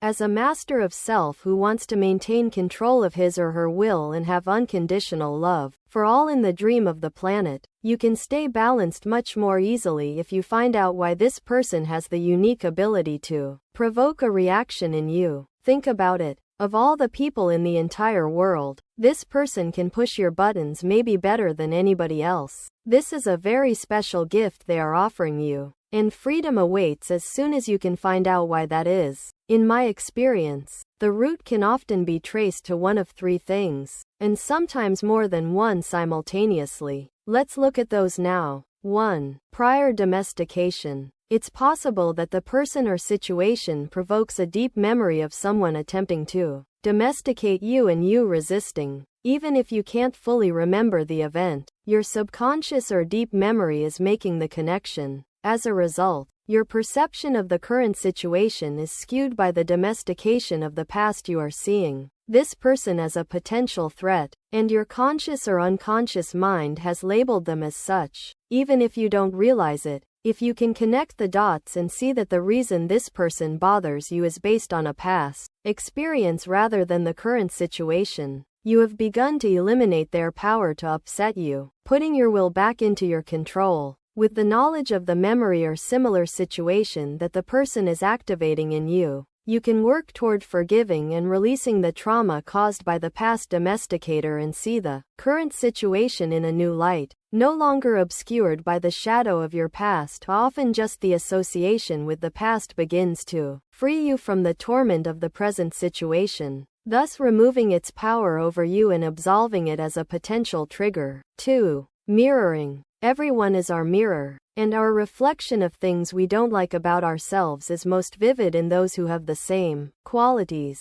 In other words, you may see a piece of yourself in this other person even if you don't realize it. This truth may come as a surprise to some of you, and your initial reaction may be to disagree, but I invite you to look deeper. Whatever characteristic you see in another that you don't like is often a characteristic you see in some degree in yourself. For instance, if you catch someone in a lie and that bothers you greatly, can you find a time in your past where you have also been a liar? If you find yourself complaining about the shortcomings of your friends, notice how many of those complaints could also apply to you. This can be a hard truth to swallow at first, but it is also a useful tool to dissolve any negative internal reaction that occurs when dealing with someone else, because it allows you to see him or her as yourself. 3. Attachment. When you encounter someone who has an uncanny ability to provoke a reaction in you, it may be because you have an attachment to a belief that you feel needs to be defended, and you view this other person as a threat to that belief. When you are very attached to your beliefs, conflicts are almost certain to arise. While some beliefs may need defending, especially when they involve the physical well-being of yourself or someone else, these are typically not the ones we find ourselves in conflict over. There is a big difference between defending a belief that protects your physical being and a belief that simply supports a position your ego holds dear. Knowing the difference between the two, as well as your commitment to respecting another's right to believe differently than you, is a way to release your attachment to a belief grounded in egotism and view the other person's viewpoint with respect, putting the mastery of self into action. The next time you are in a situation and you begin to feel angry, defensive, guilty, sad, or anything similar arising, The first step is to spot the emotion, admit it exists, and accept that these feelings are inside you. Just identifying, admitting, and accepting the feelings often has a calming effect and begins the process of releasing them. The next questions to ask yourself are, what is this emotion here to show you? What fears are the words or actions of another activating inside you? What are you trying to control, and why? In most cases, the answer will fall into the category of past domestication, mirroring, or attachments. A master of self recognizes that any negative emotions that are arising are really a gift, an opportunity for discovery, as no one else is responsible for your emotional reactions except you. This last sentence bears repeating. No one else is responsible for your emotional reactions except you. Others can say and do anything they like, but what happens inside you is only the result of what you are thinking and feeling. Sometimes you may find yourself in a situation where you have a negative emotion that you can't immediately identify the origin of, and even when you can, you are not able to release it because you can feel the emotion building. In those cases, restrain yourself from doing or saying anything at that moment if that is an option. Then remove yourself from the situation until you have more clarity. Let no one tell you that being a master of self does not involve willpower, as in certain situations exercising restraint may require all the willpower you have. In some instances, taking a break may not be possible, and you find yourself face to face with a person or thing that is causing an emotional reaction to rise up inside you, and you decide to deal with the situation immediately as it presents itself. This is when respect and unconditional love come into play. Through the power of your will, remember that the other person is worthy of your respect, which is not to take responsibility for their will by trying to impose your own will upon them, even if you disagree with their position. Remember that this person is seeing the world through their own point of view, domesticated or not. By maintaining respect and unconditional love for the other person, you can remain calm in the moment and speak your truth with love. Again, the quick check question to ask yourself before you speak is this: is what I am about to say coming from me or from my domesticated beliefs? If your statement is trying to impose a condition on the other, then I encourage you to look within and find new words. If you are coming from a place of awareness, whatever words come out of your mouth will be the right ones. Remember, coming from a place of unconditional love does not mean we say things that the other person will agree with or enjoy. But in those moments we remember that we cannot control the other person's perception or reaction. We only have control over ourselves. Sometimes exiting the situation and not returning is the best option to avoid further conflict. When the other person no longer respects you,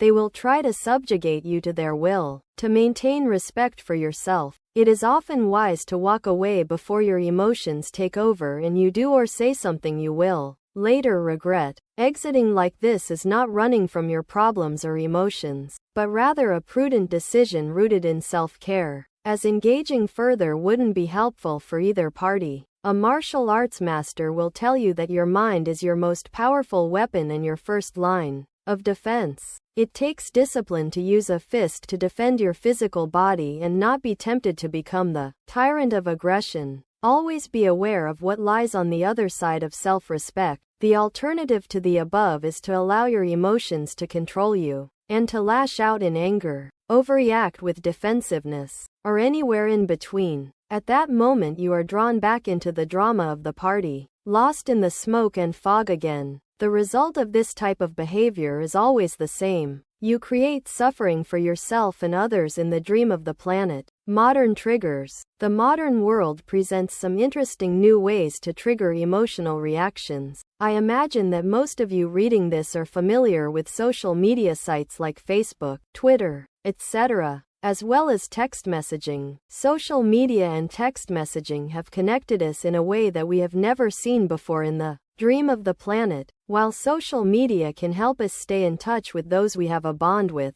it has also become fertile ground for emotional reactions to digital conversations, and consequently social media sites sometimes seem more like an emotional minefield than an electronic playground. The good news is that this technology gives you another valuable tool for self-exploration. as you can notice the assumptions that you make about others. In other words, since you can't see the facial expressions or the body language of someone when they post something on social media or send a text message, your mind's first reaction is to often make an assumption of their meaning through your projection of their intention. In this way, you can fill in the blank by projecting an emotion onto a comment, post, or message that was maybe not intended by the person who wrote it. Social media and text messaging allow you to notice what emotions you project or assume are intended by the other person, and investigate what internal domestications and attachments are at the source of your assumptions. Remember, being a master of self does not mean we are robots without feelings, or that we never take the bait and react emotionally. But when you give away control of your will via an emotional reaction instead of a conscious response, practicing these tools allows you to recover quickly, acknowledging that you feel anger, jealousy, resentment, sadness, and such allows you to see the truth of how you feel right now.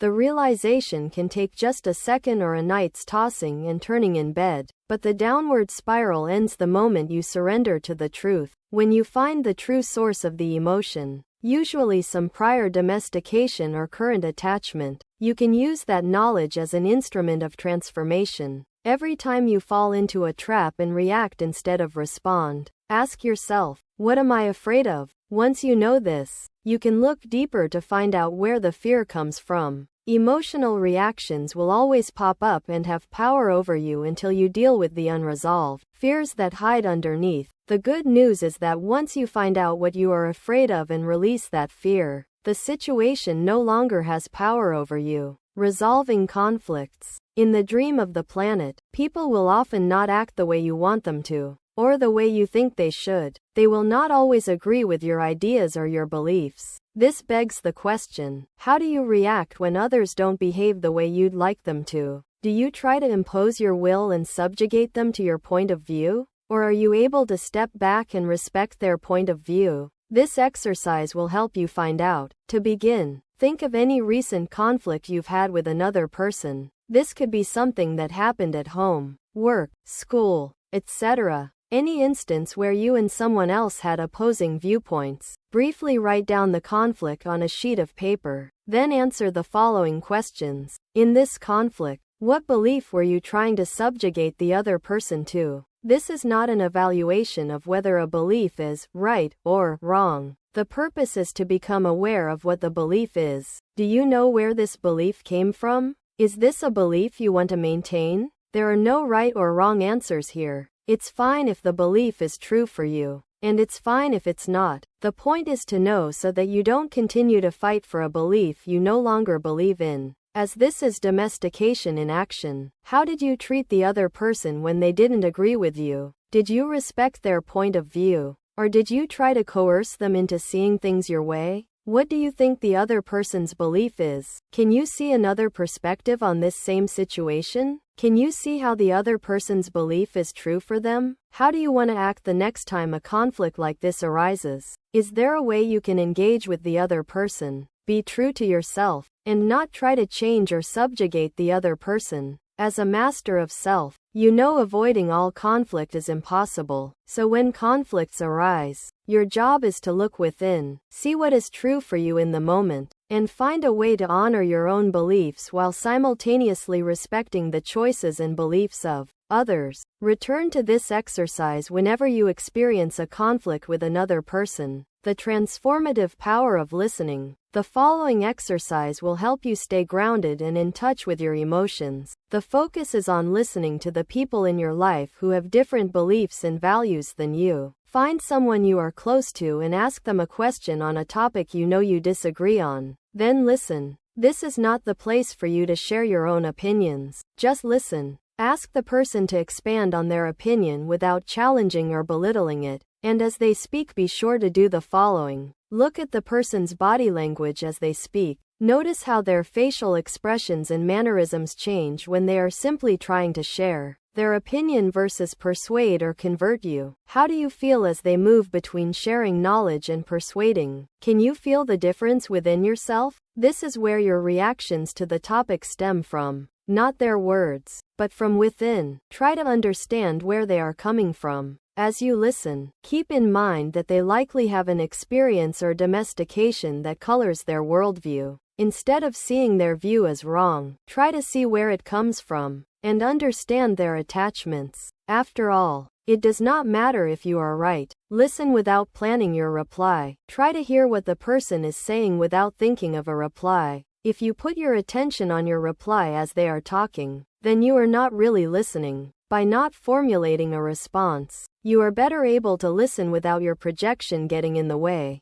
Express your opinion only after the person has finished talking, and only if they ask. First, let the person know that you value their point of view. Next, identify and summarize any points that you may agree on. Doing so is a sign of respect and lets the other know they were heard, and may set the stage for them to show you respect in return. Last, offer your perspective with respect. Notice your own attachments. Finally, use this exercise as a way to listen and perceive the world from a different point of view, whether you agree with it or not, and notice if your own attachments are clouding your view. In other words, could this person be right about any of their points? Feel your emotions. Notice any negative emotions that come up for you while you are listening. For instance, do you experience fear, anger, sadness? What is the source of these emotions? If these emotions arise for you, finding their origin is where you will find your gift. If you practice this exercise with your family and friends, it will help you engage others with respect and maintain awareness of your emotions as you do so. If family is too much, then practice with your outer circle of friends and work your way toward your inner circle. Not only will this help you foster respect for others, but you will become more aware of the beliefs and attachments that guide your personal dream. You may also become more open to those who are different than you or who share a different worldview. Moving toward acceptance of all others without biases or conditions. Controlling your will. When an emotional reaction starts inside you, not taking the bait and falling into the trap may require all the willpower you have. This Toltec exercise is designed to not only strengthen your will but also calm your mind in the process. Find a chair with a straight back where you can sit with your knees at a 90-degree angle. Choose a safe place where you will not be disturbed, and set a timer for 5 minutes. Close your eyes. Focus on your breath. Do not move for those 5 minutes, not even to scratch your nose or to shift into a more comfortable position. If you move, restart the timer. Do not give in to the temptation to say yes to moving any part of your body. The point of this exercise is to see how strong your will is by keeping your body still. As you are able to reach that time, increase that time if you would like, working your way up to 15 or even 30 minutes. But before increasing the time, consider adding this element to the exercise. Repeat all of the previous steps, but as you sit, imagine yourself alone on a beach, with nothing but the sand, the water, and the sun. Now it's time to run. Imagine yourself running, feeling the sand, the water, and the cool beach air. As your mind fills with this image, you may find yourself wanting to also move your body. Choose to keep it still without pulling yourself out of your exercise. If you get hooked by a chain of thought that takes you away from the beach, or if you move any part of your body, restart the timer and begin again, and again until you can go the full 5 or 15 minutes continuously. As you will likely find, strengthening the will of your mind is more difficult than the will of your body. Both of these exercises can help strengthen your will so you can make a conscious choice in situations where you would previously have reacted emotionally. In the next chapter, we will take a closer look at all the choices you make, so you can determine if they are a result of your free will or a habit formed by your domestication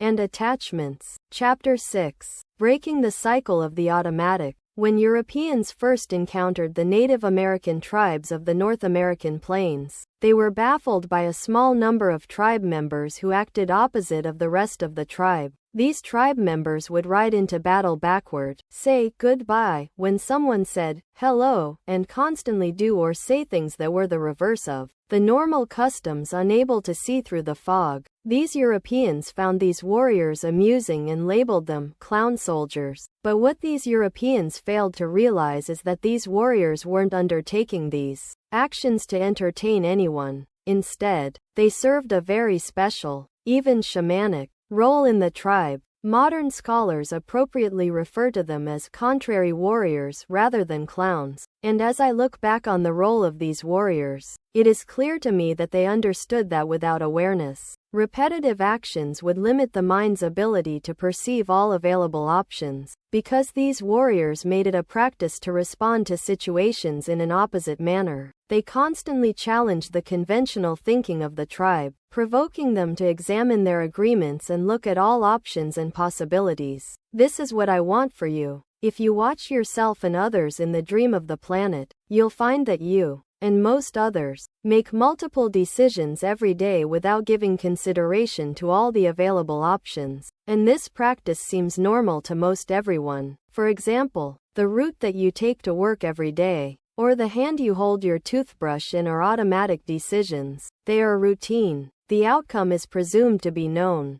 And if you are like most people, you make these decisions without giving them much thought. Consequently, it is easy to go through your day without considering the possibilities, or even being aware that there are other possibilities, until there's a detour because of construction, or you sprain your wrist and have to brush your teeth with the other hand. While making decisions automatically may seem acceptable with little things, if you aren't careful you can slowly begin to live your life on autopilot, and this will begin to spill over into other more significant areas as well. In other words, when you have developed the habit of making automatic decisions with all the little choices, it can become more difficult to stop and reflect on the larger choices when they are presented to you, especially when your domestication and attachments are trying to control you. In the Toltec tradition, we call this living in the cycle of the automatic. To be sure, there is a place for automatic decisions, like those that help the body in times of physical duress. For instance, let's say you are hiking on a mountain cliff and your foot slips. Your body and mind instinctively come together to help you grab the ledge prior to plunging to your death. We can all agree that this is a very helpful automatic decision.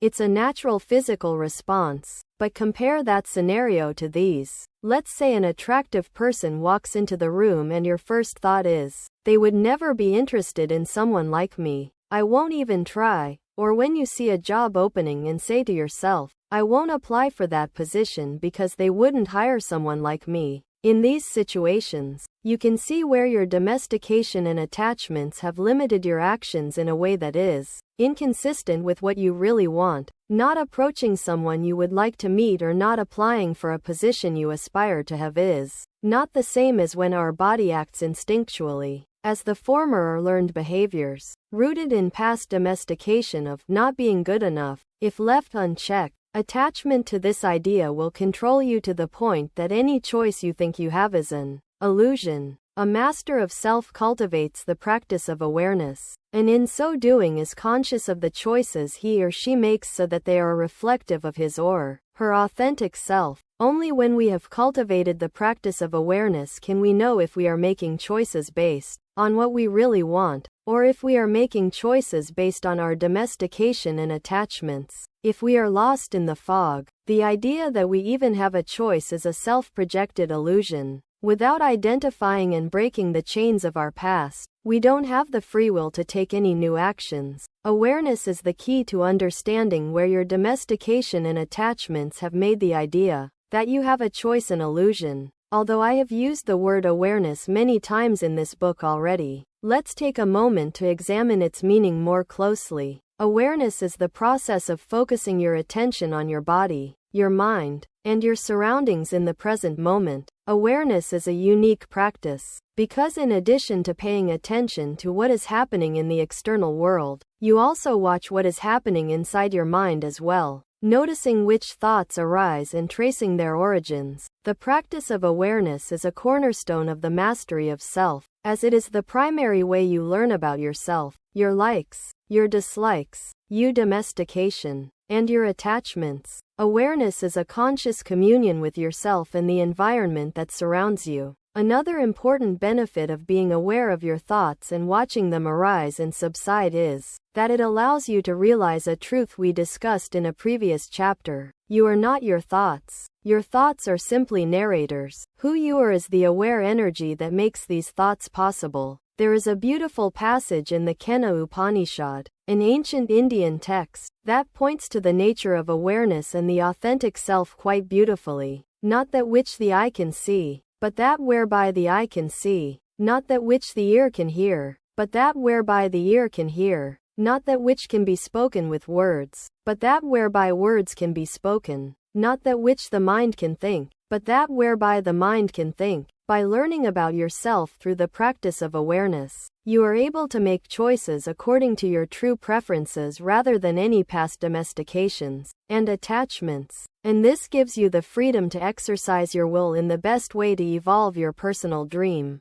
and the dream of the planet. Without awareness, your domestication and attachments will corner you into taking actions that conform to the belief systems they have built. This is not free will, as you have given up your personal freedom in order to maintain ideas that were planted in you long ago. When trapped in the cycle of the automatic, you are by definition acting without awareness. You have traded in who you really are for who you think you should be. By living your life on autopilot in this way, without awareness of the possibilities that exist anew in every moment, you end up in the same situations over and over again, making the same choices, and then wonder why nothing ever changes. Other manifestations of the cycle of the automatic. Think about the people you encounter on a regular basis. Do you really see them, each and every time, as they are in the present moment? Or do you automatically assume you know the person, and as a result only see the image of them in your mind? Without awareness, your mind makes certain assumptions based on your past experience with the person. Consequently, you aren't seeing who they are today, but rather projecting an identity on them that's outdated and based on your shared past. In this way, someone close to you may be changing or trying to change, but you can't see it because you are attached to the previous image of them in your mind. This doesn't mean that you shouldn't take into consideration your past experience with someone when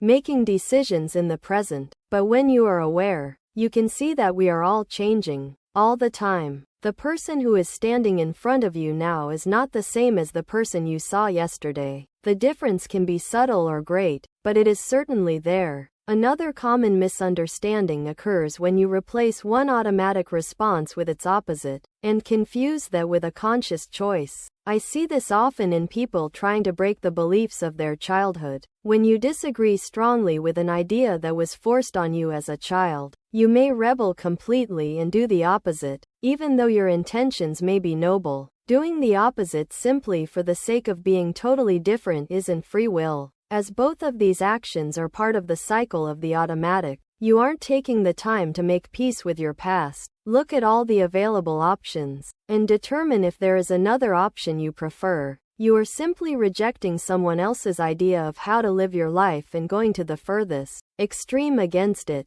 You are still giving power to your domestication, but this time in reverse, letting the opposite choice create an identity for you. Choosing the opposite for the sake of the opposite is often dictated by fear, and any choice that is dictated by fear is not a free choice, no matter how well-intentioned it may be. Once you have reviewed all available options, you may still choose to take the opposite course, but the difference is that now it's a conscious choice, made with awareness, rather than a reactionary backlash, and your actions are governed by self-love rather than fear. Instead of being tied to an automatic decision or its opposite, awareness allows you to be conscious of all the possibilities that are available. You are aware not only of any domestication that is trying to control your choices, but also your reaction to that domestication. With the awareness of both, you are free to choose what makes you happy in the present. The simple act of pausing before making a decision or taking an action, thinking about what you really want in a situation versus what may be an automatic choice, is the first step in breaking the cycle of the automatic. If you simply take a moment to be in the present and ask yourself, what do I really want right now? The answer, in some cases, may surprise you. As you get better at practicing awareness, you learn more about your true preferences, and you build self-confidence in your own will. Conversely, as you become more aware of your current domestications and attachments, you will see where they have led you to make automatic decisions and judgments in your daily life. This is the first step to reclaiming your will and your freedom of choice. As the more you practice awareness, the less automatic your choices and judgments will be. Practice makes the master. Consciously making different choices can be scary. You're leaving your tried and true safe zone and entering into the unknown. Being a master of self does not mean that you may not be afraid when you make a new choice. You absolutely may be, especially when your choice pushes the limits you had previously set for yourself and thereby moves you into a new place. But it's only in the realm of the unknown that true transformation can happen. And making a choice you know you need to make to evolve despite any fear that arises is very different from allowing fear to dictate your choice. This is a self-evident truth that often escapes people. As you begin to practice these tools, it's very likely that on occasion you will fall back into your old habits and make automatic decisions or choose something that isn't in alignment with your authentic self. Remember to be gentle with yourself in these moments, as when you begin to create a new personal dream, there is a natural back and forth dance between automatic responses and awareness, between conditional love and unconditional love, between domestication and freedom. As you learn to spot and release your domestications and attachments, this awareness will more readily guide your decisions. Awareness is the tool to focus your intent and break the cycle of the automatic, and regular practice of this is what will make you a master. Contrary warrior practice. For the next few days, experiment with doing small things in a different way than you normally do. For instance, if you normally brush your teeth with your left hand, try it with your right. Put the opposite shoe on first. Drive a different route to work. Sit in a different spot on the subway, etc. While this may seem simple, diligently performing this exercise will help you in 3 ways. First, by becoming conscious of all the little choices you have throughout the day, and by taking a path that is contrary to your usual choice, you will train your mind to observe what is happening in the present moment, rather than wander about as it usually does when it deems a choice as unimportant. Second, by making different choices with the little things, some of which you may end up preferring over your normal choice, you prepare yourself to answer the question, what do I really want now, when the larger choices arise. Third, by making different choices with the little things in your life and discovering the variety of possibilities, you step into the unknown, or the only place where true transformation can occur.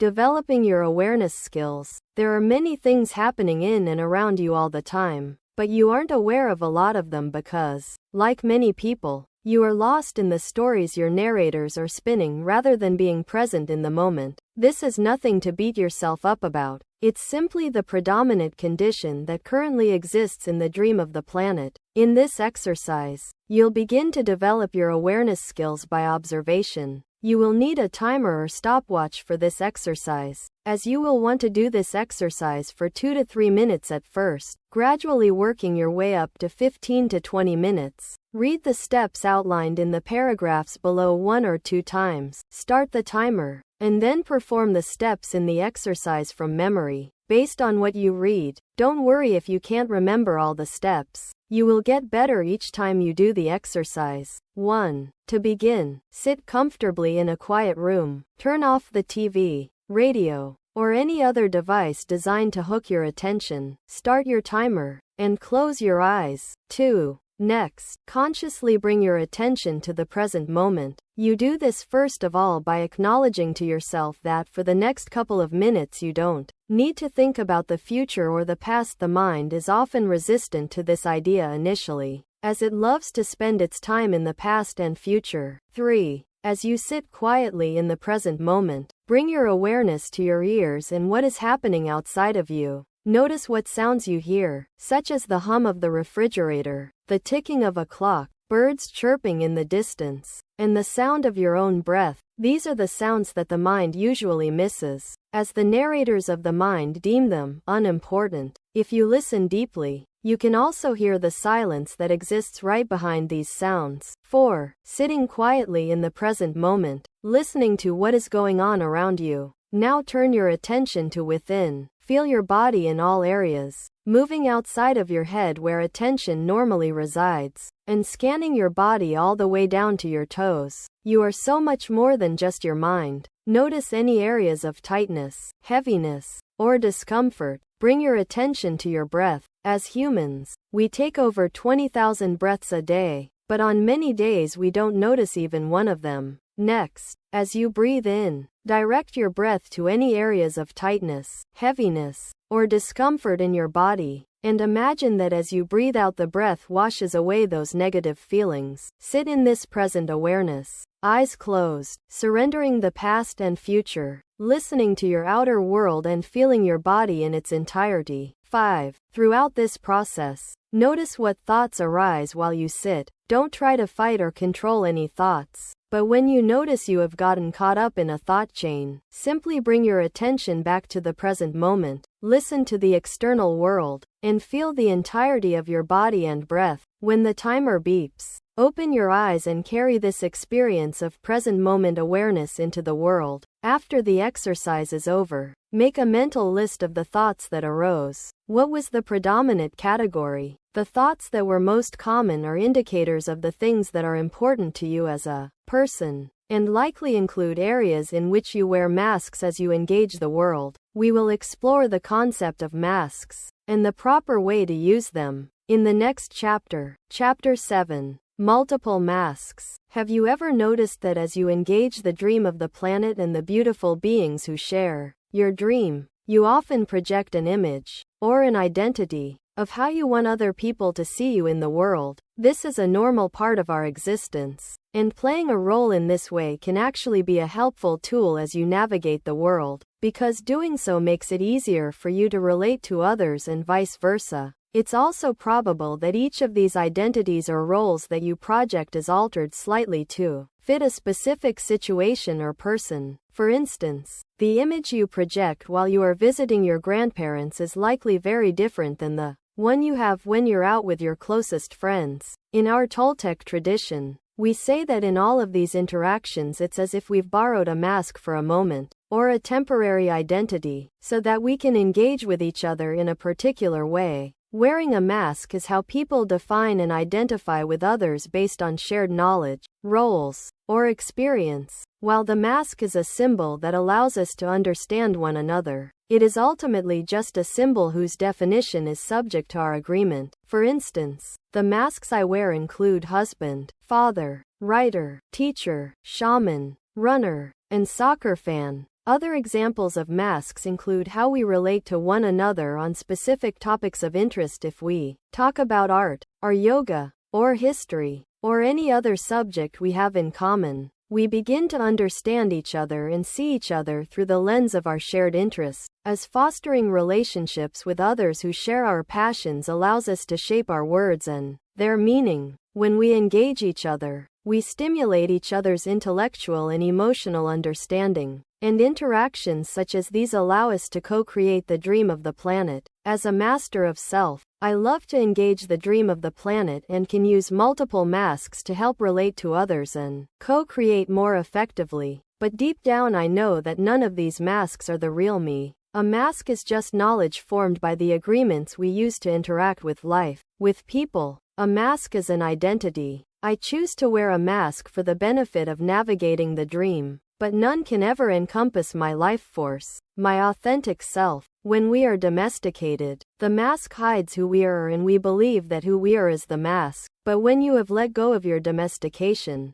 a mask doesn't hide, nor do we hide who we are. It is just the agreements that our bond has created, and that has shaped the way we see each other. This distinction, that you are not any of the masks that you wear, is vital, because when you believe that any role, identity, career, social status, or interest is who you really are, you have fallen into another trap, and suffering is right around the corner. That's because these roles and identities only exist in the dream of the planet, and like everything else in the dream, they are subject to decay and death. Because of this, a master of self wears any mask with the full awareness that it's only a mask, a temporary identity to serve a function, and readily discards the mask when it is no longer needed. For example, my wife may need me to be a supportive husband when she has a rough day, and I willingly offer her affection and security. At different times my children may need me to be a teacher, a friend, a playmate, and, yes, sometimes even a disciplinarian. I am aware that these are masks that I chose to take on, and because of this I can shed them the moment they are no longer needed. They do not become a permanent identity, and I do not try to fit into my loved ones' ideas of who I should be. I simply understand what they need from me at the moment and choose to act in a way that I feel helps them the most. When you create an image of yourself as a worker, student, husband, musician, spiritual seeker, or any other role, and use that mask to relate to others, the moment you forget it's a mask, your self-acceptance becomes tied to others' acceptance and applause as to how well you perform this role. If you don't meet the standards others have set for these roles, or the ones you have set for yourself, you reject yourself. This is another example of domestication and self-domestication in action. And it happens the moment you confuse any mask you are wearing with who you really are. Clinging too tightly to any mask only leads to suffering. Another problem that occurs when you identify with a mask is that you will often try to keep that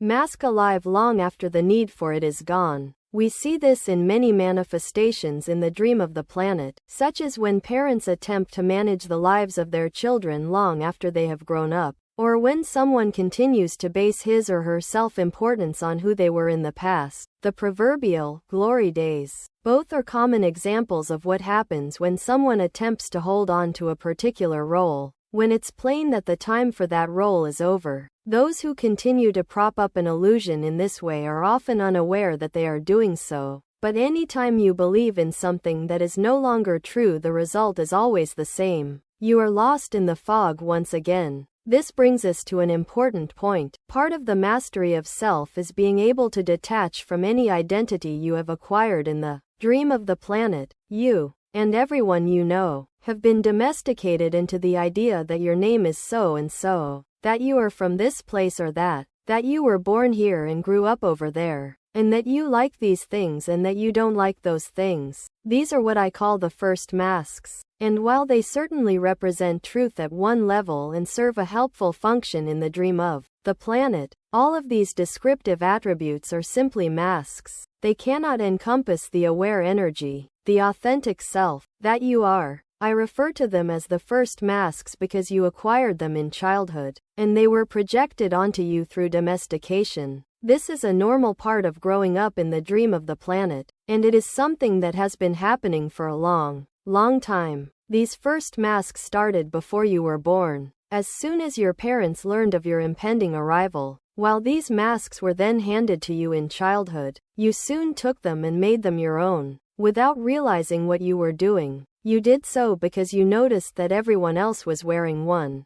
and it was normal to do so in your society and culture. Some of you may have worn a mask you knew was false, forcing it on, in order to be accepted in your family. As time went on, you lost touch with your authentic self, which means that you forgot that the masks you wore were just masks, and you began to believe they were the truth. This is how you became intoxicated at the party, lost in the smoke and fog. When you make the mistake of seeing yourself as this mask, then who you think you are, and what you think you are, becomes confused with the definition of a mask rather than the experience of the authentic self. To be in awareness of the authentic self is to experience oneself as the energy that gives life to your mind and body, the power that allowed you to create the mask in the first place. Now, as a master of self, you are awake and sober to the truth of who you really are. You don't internalize the identity, or the story, that the mask symbolizes, and as a result you can pick them up and put them down as needed. Shape-shifting. In the dream of the planet, most people you encounter are intoxicated to some degree, and as a result they can't see through the smoke and fog. Consequently, they project onto you the image or identity they want to see rather than what is actually there. The identity they assign you is based on their own domestication. attachments, and agreements. As a master of self, you recognize this, and it allows you to respect the projection of others, especially when doing so is helpful. This is shape-shifting. Knowing that others project a mask onto you, even when you have decided to remove your masks, allows you to shape-shift with awareness and compassion to suit each situation. 7 billion people will see you in 7 billion ways, and every one of those masks is a single person's understanding of who you are.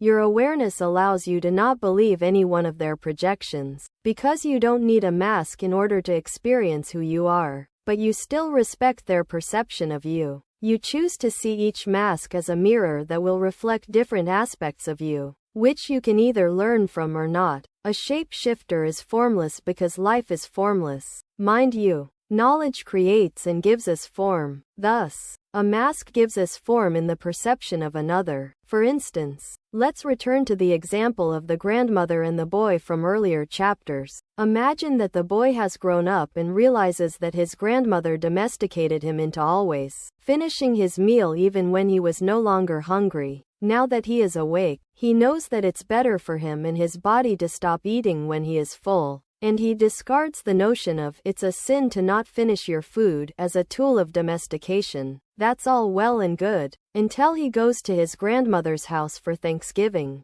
As you can imagine, she still projects onto him the identity of her little boy along with the domestication that he needs to finish his food. Because he respects her, he likely won't choose to tell his grandmother, "I reject your domestication and I will not eat any more food than I want." Instead, he sees the love in her intention, and with awareness he can choose to wear a mask at Thanksgiving for her benefit and finish all the food on the plate she provides him. However, he may also choose to feed his remaining food to the dog under the table, or discard it when she isn't looking, or say to her gently, "No thank you, Grandma. The meal was delicious and I am quite full at the moment." With all these responses, he is choosing not to disturb her personal dream because he sees the relative insignificance of finishing his food versus not finishing his food, and he plays along for her benefit. Because he is at peace with his past, there is no need for rebellion, nor a need to domesticate her to see he is right. His self-respect is expressed through his actions. Even though he can't keep her from projecting a mask onto him, he is aware that it is his choice to put it on or not. As a result, he is now acting with awareness of his past domestication and the many possibilities that are available in the present moment without losing sight of his authentic self. Of course, there are other, more serious situations where you may choose to reject a mask that someone is trying to make you wear. For instance, I have a friend whose husband, soon after they married, made it clear he had a very specific set of ideas of what it meant for her to be a good wife. In short, he wanted her to dress a certain way, to not associate with her old friends, and to defer to his judgment when they faced important decisions as a couple.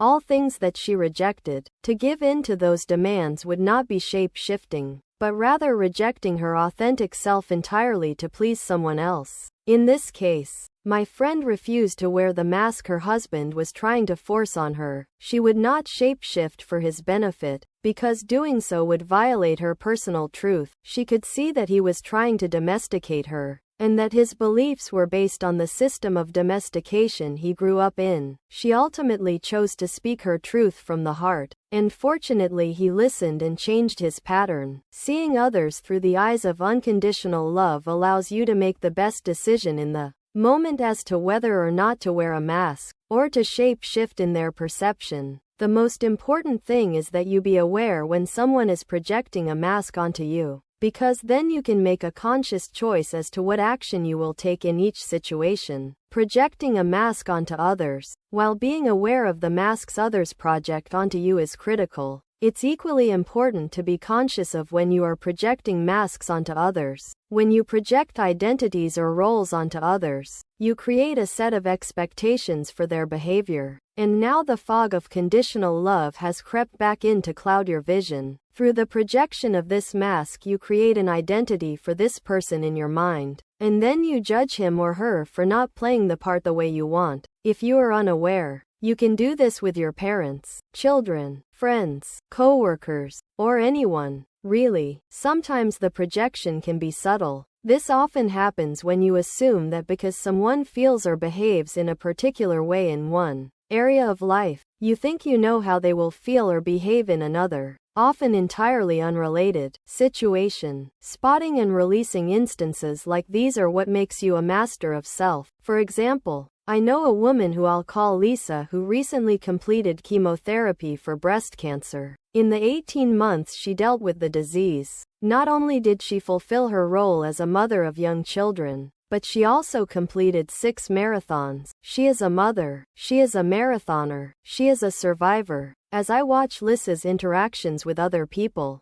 I notice that many of them project the mask they want to see on her. They set expectations based on how they think she should behave. Many of them only see her as a survivor and expect her to wear that badge with pride. When she does not live up to their standards of how a breast cancer survivor should act, they are offended. Why didn't she wear a pink ribbon during October? Why doesn't she raise funds for a breast cancer charity during all of her races? When those same people find out that Lisa is also a hunter, they often cannot assimilate their projections of the role of mother, marathoner, and breast cancer survivor with that of a hunter. How can someone so compassionate kill and eat animals? At the same time, some people in the hunting community don't understand why Lisa runs all these marathons, practices meditation, and reads spiritual books. A third group of people, new runners, know nothing of her other masks and simply look to her for inspiration and support as they train for their first marathon.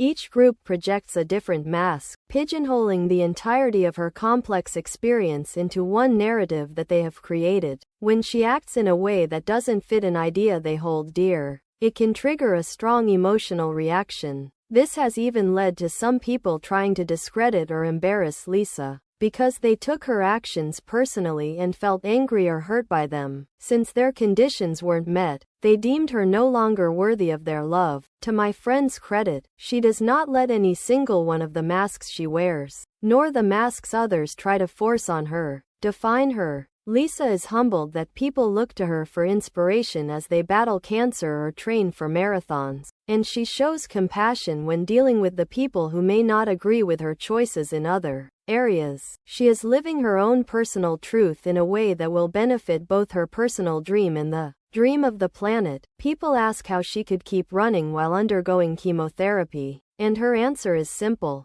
I did the best I could in every moment, and I never let cancer define me. Because my friend is aware, she can use the masks others project onto her to engage in a meaningful way without detracting from her authentic self. She shares her personal experiences with breast cancer not in an attempt to define herself, but because she wants to help others by passing on what she has learned. By temporarily taking on the persona of the mask of a cancer survivor without letting it define her, she can remove the mask when the interaction is over. In this way, she demonstrates that she is in control of her actions, a hallmark of a master of self. In summary, one of the greatest temptations you will face as you navigate the dream of the planet is to believe that any mask you wear is real. This is true regardless of whether or not someone else projects the mask onto you, or if you've created the mask for yourself. For instance, if things are going well in your life and you are succeeding at work or accomplishing your goals, your ego may want to create and hold on to the identity of one who has succeeded or accomplished. We will cover the traps associated with this in more detail in the next chapter. Conversely, when things don't go your way, the parasite may scream so loudly that you are tempted to pick up the mask of one who has failed or isn't worthy. It is in all these instances that your practice of awareness can bring you back to the truth. The real you, the authentic self, is so much more than any mask can portray.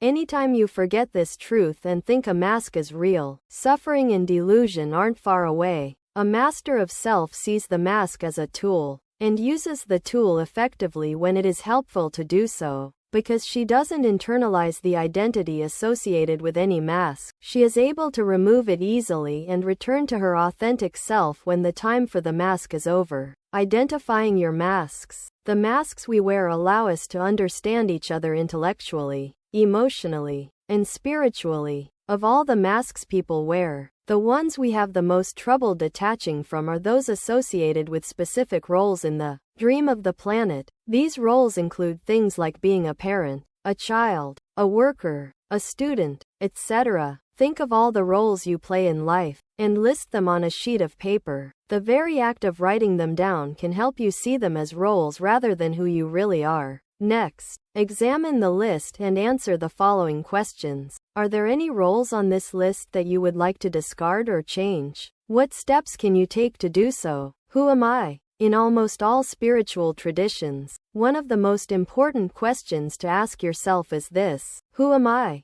In the Toltec tradition, we often answer with the authentic self because it is a symbol that comes as close as possible to describing the truth. But even this answer is incomplete, because the ultimate truth of who you are is bigger than can be expressed in words. Now that you know none of the masks you wear or the roles you play are the real you, take a few minutes and turn your attention inside. Ask yourself, who am I? And see if you can find the answer within, the one that cannot be expressed in words. As we conclude our chapter on masks, let us remember a core teaching introduced earlier in the book. The world around us is virtual. It is all a dream. And in my family's Toltec tradition, we absolutely insist on creating enjoyable experiences in the dream. In other words, we like to have fun. Doing so often involves setting goals to create something beautiful or to accomplish something special. But as you will see in the next chapter on goal setting, it's important that we do so with awareness. Otherwise, we can quickly turn our personal dream into a nightmare. Setting positive goals for ourselves will help us to engage meaningfully and lovingly with others and the planet, and create the kind of life we want. Chapter 8. Goal setting. Setting, working toward, and achieving your goals are another beautiful way to engage the dream of the planet. Doing so allows you to learn and experience new things, to reach outside your normal limits, and it can give you a positive feeling of accomplishment as you manifest your creative intent through the application of your will. At the same time, the practice of setting and achieving your goals can also be a trap to pull you back into the fog. That's because in the current dream of the planet there is a widely held belief that the best way to achieve your goals is to whip, chide, or use some other form of self-deprecation to push yourself to get to where you want to go.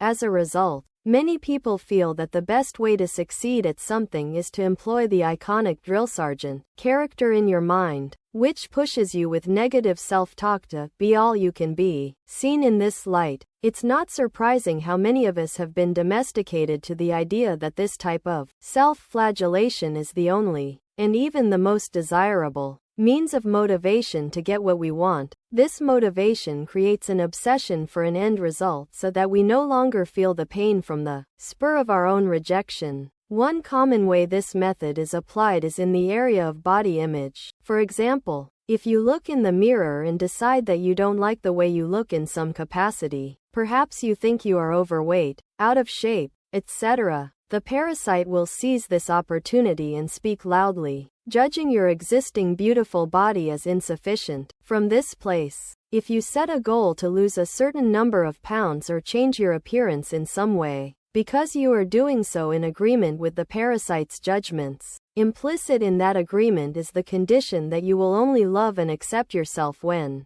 and if, you obtain that goal. The process happens so quickly that without awareness you don't even realize you have fallen into a trap. Of course, this practice of setting goals through conditional love is not limited to body image. As soon as you have an attachment to the outcome of your efforts, you've subjected yourself to conditional love. This can happen in any area of your life. The problems with this type of approach are numerous. First of all, anytime you use negative self-talk as a means to achieve your goals, you imply that you in your current state are not good enough. This invites the voice of the parasite to come in and take over your mind, this time under the auspice that it is only trying to help you. This is yet another example of how the parasite can be sneaky, interlacing its negative banter with a conditional reward. But as we have seen in previous chapters, the parasite's methods always come with adverse consequences. Secondly, pushing yourself to achieve your goals through negative self-talk leaves little room for self-acceptance and self-love if you don't reach your goal, setting you up for more internal berating in the future. This is the reason why not achieving a goal can leave you feeling worse than before you started. Anytime you use the voice of the parasite to motivate you,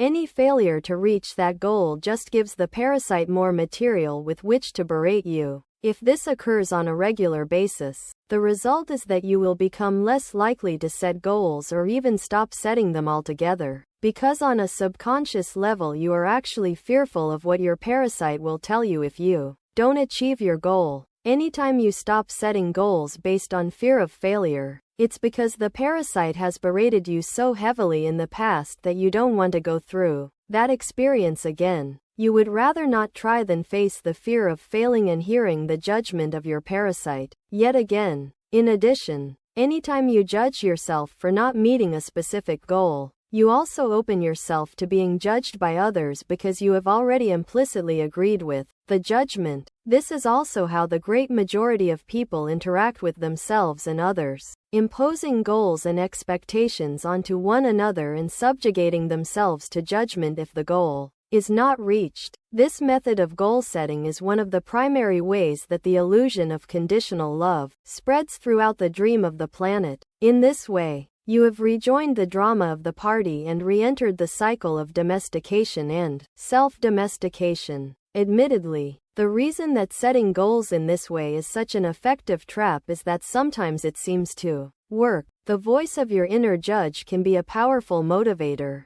and it uses the tools of guilt, shame, envy, and a host of other negative emotions to push you to action. But even when this negative self-talk does seem to work, the success is short-lived. That's because when a goal is obtained through employing your parasite as your motivator, no matter what you accomplish, the parasite is never satisfied for long and will always raise the bar, making any self-acceptance through accomplishment gained this way temporary at best. That's why we say in the Toltec tradition that if you are waiting to be loved and accepted in the future, then you are not loving and accepting yourself in the present. By tying your self-love and self-acceptance to a goal, your happiness corresponds to its achievement. When you reach your goal, your self-esteem rises temporarily. When you don't, you think less of yourself. This is using goal setting as a tool for self-domestication, as you have chosen to conditionally love yourself based on the success or failure of your obtaining this goal. Now the expectation of what should be controls you. The process looks like this. 1. You decide that the person you are is not enough, so you set a goal to achieve something. 2. You implicitly make an agreement with yourself that you will only be worthy of your own love if the goal is obtained. 3. If you don't meet the goal, you judge yourself accordingly. If you do meet the goal, your inner judge raises the bar. That is the trap that the master of self avoids. And the way to do so is by loving yourself unconditionally, seeing that you are already perfect in this moment and there is no goal you need to obtain to be worthy of your own love, finding the origins and seeing its manifestations. At some point in your childhood, you set a goal to get better at one thing or another. Maybe it was a subject at school,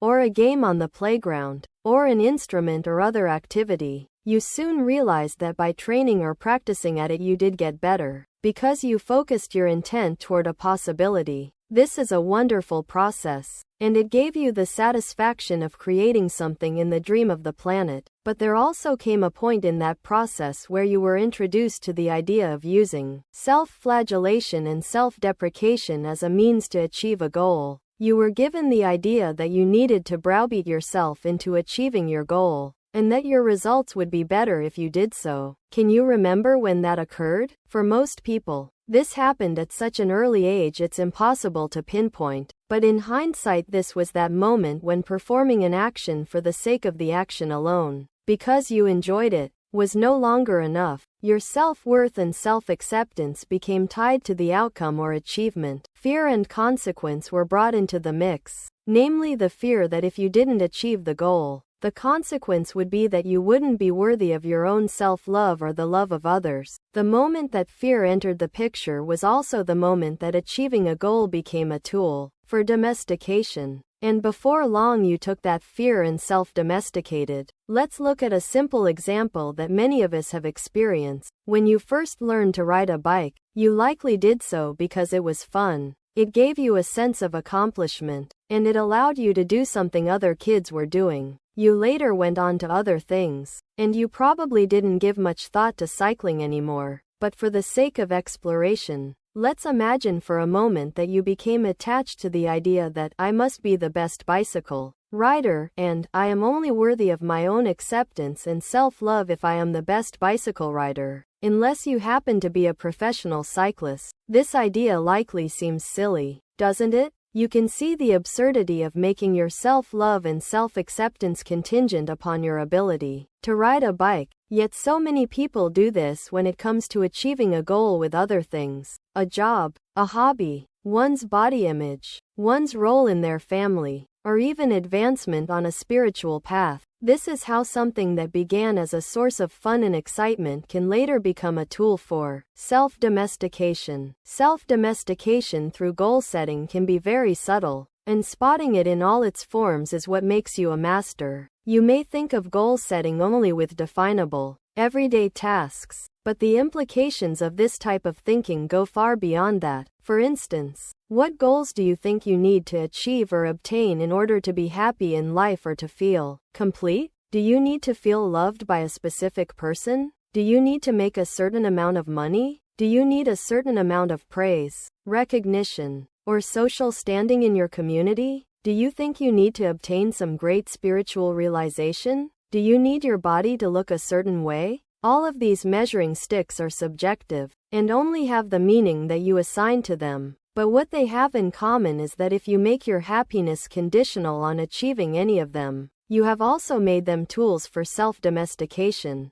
As a master of self, the way out is to remind yourself that you are perfect in this moment and you don't need to do or achieve anything in order to be complete. It's absolutely fine to want to accomplish things in the dream of the planet, to see what your strengths are and see what you are able to do. But as a master of self, your priority is to love yourself unconditionally throughout the process of working toward any goal you have set for yourself. Setting goals with unconditional self-love. This can be one of the most difficult habits to change, as most people have been domesticated so severely and so subtly to the idea that negative self-talk is necessary to achieve goals that they have never even considered another way. Setting goals from a place of unconditional self-love, but doing so can radically change your personal dream and how you interact with others in the dream of the planet. When you think about something you want to accomplish, or some goal you want to achieve, the first step is to remind yourself that this is something you want to do.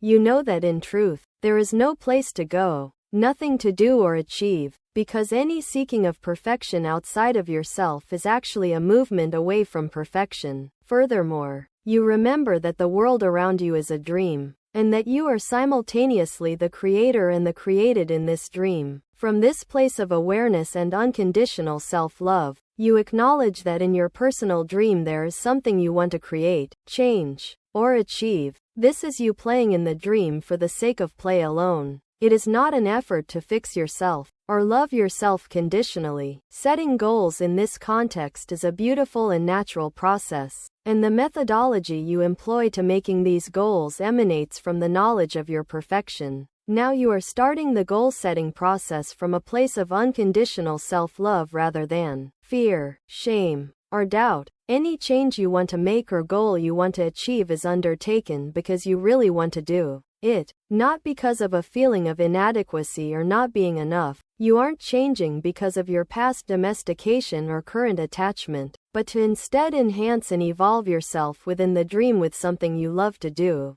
A wonderful benefit of setting goals this way is that when you have unconditional self-love, throughout the process, you'll find that a natural self-confidence grows within you as you move along the path toward your goal's achievement. This is a very different type of feeling when compared to pushing yourself from a state of fear. where you are striving to get better because you are afraid of failing. Striving to achieve from a place of fear or lack creates a personal dream clouded in negativity. When your confidence comes from self-love, you find strength in the knowledge that you can perform to the best of your ability and you will enjoy the moment regardless of the outcome. Because your own self-love is not predicated on any particular outcome. It's actually this love for life that is the true source of motivation to give your best effort. As a result, you are now in control of each choice you make along the path. You are open to changing the goal if a change becomes necessary. And because you aren't judging yourself, when other people judge your progress or your abilities, you know that this is a reflection of their dream,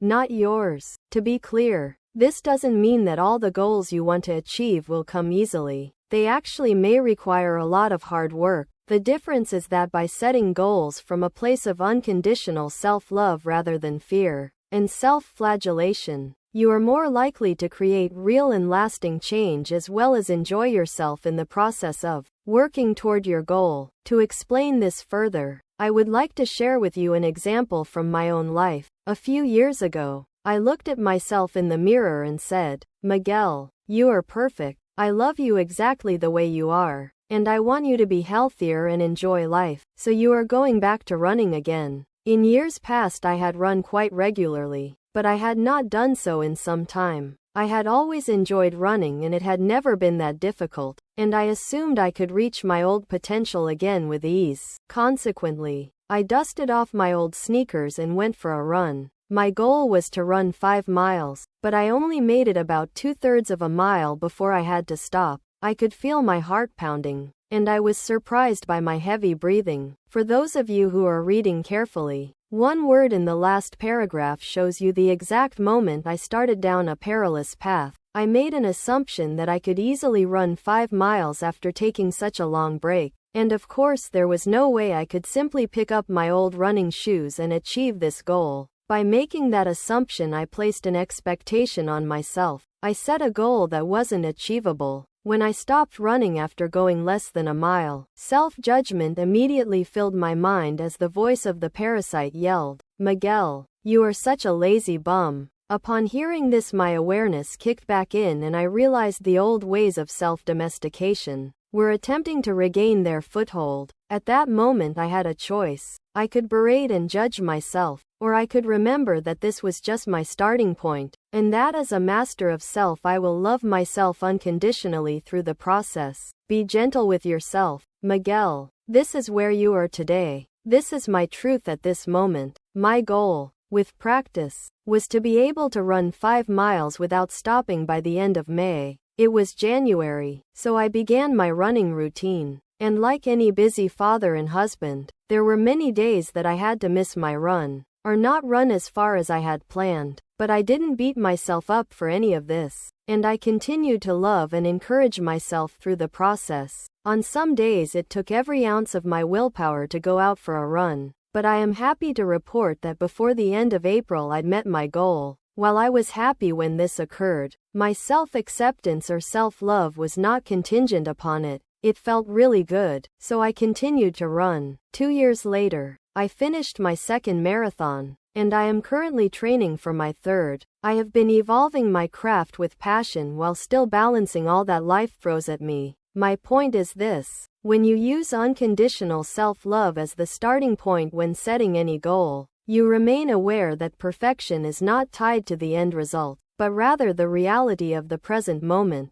You were perfect at the onset and you are perfect now. You are perfect throughout. You are aware the entire time that the end result won't define you. It is through the practice of awareness that you are able to see the perfection that exists in yourself, which also lets you see perfection in the world around you and in each being in it. Grounding practice and mantra. When you first begin to break free from old habits and old ways of thinking, you will likely find that both domestication and self-love are present simultaneously. In other words, you may focus your intent on setting goals from a place of unconditional self-love, but you may still hear the voice of the parasite attempting to push you through negative self-talk. As you do so, many times simply the act of being aware of the parasite will silence it. But here is a practice to recenter you when the parasite persists. As you work to achieve a goal that you have set for yourself and you hear the voice of the parasite, attempting to berate or introduce doubt in your mind, the first step is to take a break from what you are doing and go inside. Bring your awareness to your breath, focusing on the life-giving process that moves air in and out of your body. Next, feel your feet planted firmly on the ground below you. With your mental perception, imagine how you are connected to everything in life through your breath and the ground beneath you. Scan your body from head to toe, as doing so takes you out of your head and reminds you of what it feels like to be in your body. You are so much more than the voice in your head. Next, remind yourself that you are performing this particular action because you want to. You are already perfect, and you surrender yourself to the outcome. Repeat the following statement over and over until your ally regains control of your mind. I am perfect and complete right now. I love myself no matter what. Visualization. In the Toltec tradition, we recognize that the mind is a powerful tool for helping you achieve your goals. Here is an exercise that can help you harness the power of your mind and focus your intent on creating what you want. Do this exercise daily, preferably in the morning. As you work toward a goal, find a quiet place to sit for a few minutes. Close your eyes and consciously send unconditional love to yourself. Feel gratitude for being alive in the present moment. Feel gratitude for your body and mind, for they are what allow you to experience the dream of the planet. Next, turn your thoughts to the goal that you are working toward. Envision yourself achieving this goal,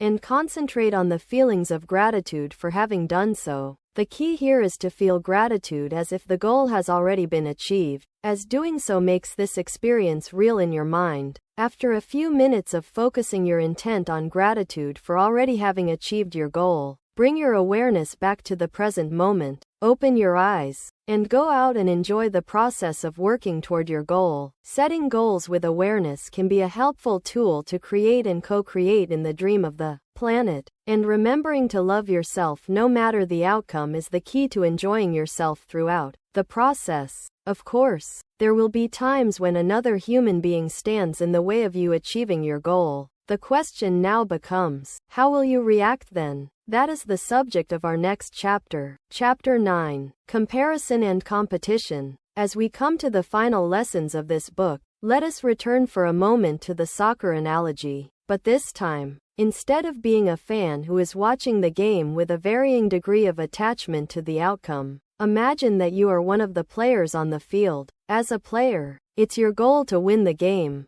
and you have a choice on what you will use to motivate you to reach that goal. If you are motivated by the voice of your parasite, you will revert to self-deprecation and self-flagellation, where the only means by which you will love and accept yourself is if you win. If you apply the steps outlined in the last chapter, you can love yourself unconditionally throughout the process, enjoying the game for the sake of playing it, regardless of the outcome. But there is a big difference between setting a goal that involves only you, say, running 5 miles, versus a goal that involves other people, winning a soccer game. In the latter, you will have an opponent who stands in the way of you achieving your goal. This is a competition, and the question becomes, how will you view your opponent throughout the process? Will you love your opponent unconditionally? Can you view your opponent as another manifestation of the authentic self? Or will you demonize them, see them as an enemy who must be defeated at all costs? How will you act toward your opponent if you lose? These questions are important because in our society life is often portrayed as a competition.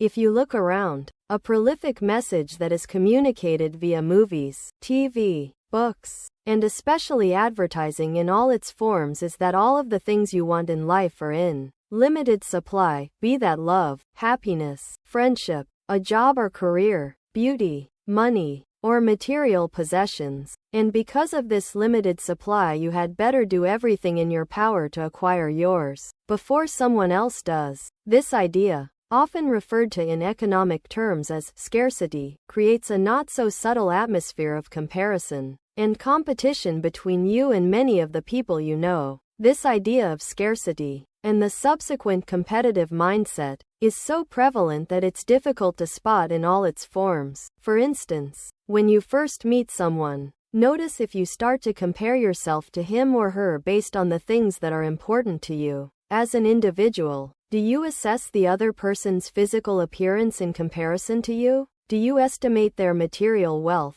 education level, or social standing in comparison to yours? Or perhaps you question whether the person is more spiritual than you are. The modes of comparison differ depending on what's important to you, but the act of comparing almost always leads to competition, even if the competition only resides in your mind. The old cliché about keeping up with the Joneses acknowledges this comparative and competitive mindset. It's a habit, and it takes awareness and effort to break free of it. It's noteworthy that the first 4 letters of the word scarcity are also the first 4 letters of the word scare, because fear is exactly what the idea of scarcity provokes. Fearing that there isn't enough of whatever they want, people view others in the dream of the planet as competitors for a limited number of resources, be that love, happiness, money, etc., and they act accordingly. As you have learned, any action that is motivated by fear cannot also be motivated by unconditional love, and it ultimately leads to suffering in one form or another. When you accept the concept of scarcity without question, the result is that you believe someone else may get something that you need instead. This is a very difficult place from which to engage others in the dream of the planet, as doing so turns them into opponents rather than friends. In the Toltec tradition, we understand that the idea of scarcity, as it is most often promulgated in the dream of the planet, is a myth. From an early age, you are domesticated into the false belief that scarcity exists. But the truth is, there is always enough of whatever you need in this moment. When you believe the myth of scarcity, the result is that you feel afraid. You see others as competition, and in this way you get lost in the fog again. Note that I did not say there would always be enough of whatever you want in the moment, but rather what you need. That is a big difference. You may have many wants or preferences in the world that don't arrive when you'd like them to, but a master of self knows that life will always provide exactly what is needed in the moment. This is not just a theory. You can actually prove it to yourself right now. Take a moment to think about your past and identify a couple of meaningful situations where at the time you did not get what you thought you wanted. For example, did you want a promotion or a new job but didn't get it? Did you want to have an intimate relationship with someone who ultimately didn't want the same? In each situation that you identify in your own life, what happened instead? For example, I have a friend who experienced this truth in a profound way a few years ago. He and his wife were coming up on 10 years of marriage when she announced that she wasn't in love with him anymore, and she filed for divorce. My friend was heartbroken. He begged, pleaded, and did everything in his power to convince his wife to stay in the marriage, all to no avail. When she left, he sank into a deep depression, and he was convinced that this divorce was the worst thing that could happen to him. But then he started to work on himself. As a result, he began to look within and release the idea that he knew better than life. Slowly, he opened to the idea that this divorce, although not what he wanted, was instead what he needed. After a year or so of further work on himself, he was able to move on from his past, to heal the wounds that were there even before his divorce, and he started dating again. Shortly thereafter, he met the love of his life, and they soon married and now have 3 beautiful children. What's especially remarkable about this story is that my friend's first wife did not want children, and although my friend did, he was willing to give up that dream in order to be with her. In hindsight, he is so grateful to his first wife for leaving him, as otherwise he would not have his precious children and the fulfilling relationship he now enjoys with his current wife. As my friend's experience demonstrates, sometimes there needs to be a certain amount of distance between you and the event before you can see the truth of this teaching. But if you look closely at the situations in your past when you didn't get what you wanted, you'll likely find that you got exactly what you needed instead, even when the end results of a situation don't demonstrate this as clearly as they did in my friend's case. A master of self finds the inner strength to embrace this principle with an open heart. When you live your life from a mindset of trust rather than a place of fear, the result is that you stop trying to force or control the people and situations that are happening around you and instead surrender to whatever life brings. This doesn't mean you don't try to change things when it's within your power to do so,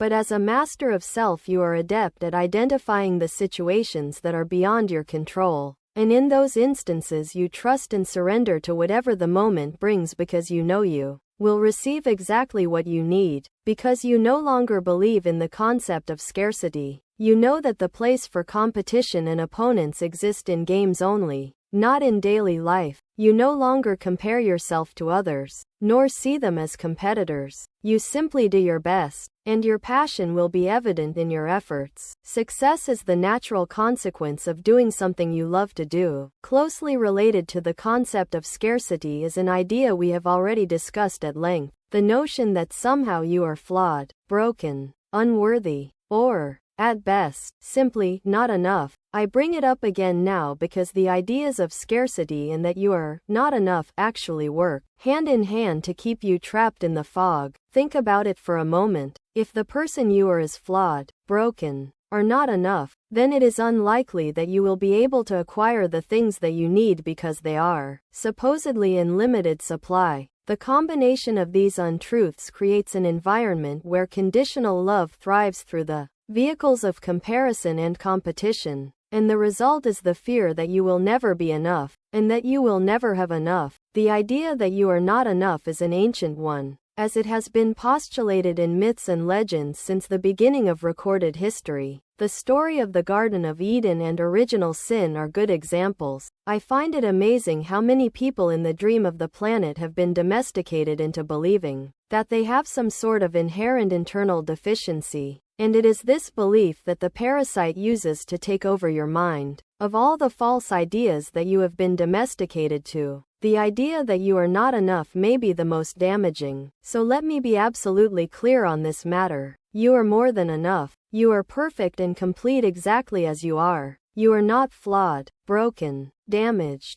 or irredeemable. Much of the suffering you experience is self-inflicted, and it can be traced back to believing this untruth. This feeling of unworthiness is the primary reason you withhold unconditional love for yourself. The most effective thing you can do to bring about change in your life is to let this flawed idea go. Once this false belief is replaced with unconditional self-love and self-acceptance, the myth of scarcity crumbles, and comparison and competition with others ends in its wake. Perfection is something that is completely free of flaws. But the thing is, we define what a flaw is with our agreement. There is no such thing as a flaw in the world, just in the agreements that we make in the dream of the planet, and that is an illusion. Thus, everything in life is perfect. Comparison and role models. As children, we all had role models, or people we looked up to and wanted to be like. In many cases, our first role models were our parents or primary caregivers, and that gave way to siblings, teachers, sports figures, superheroes,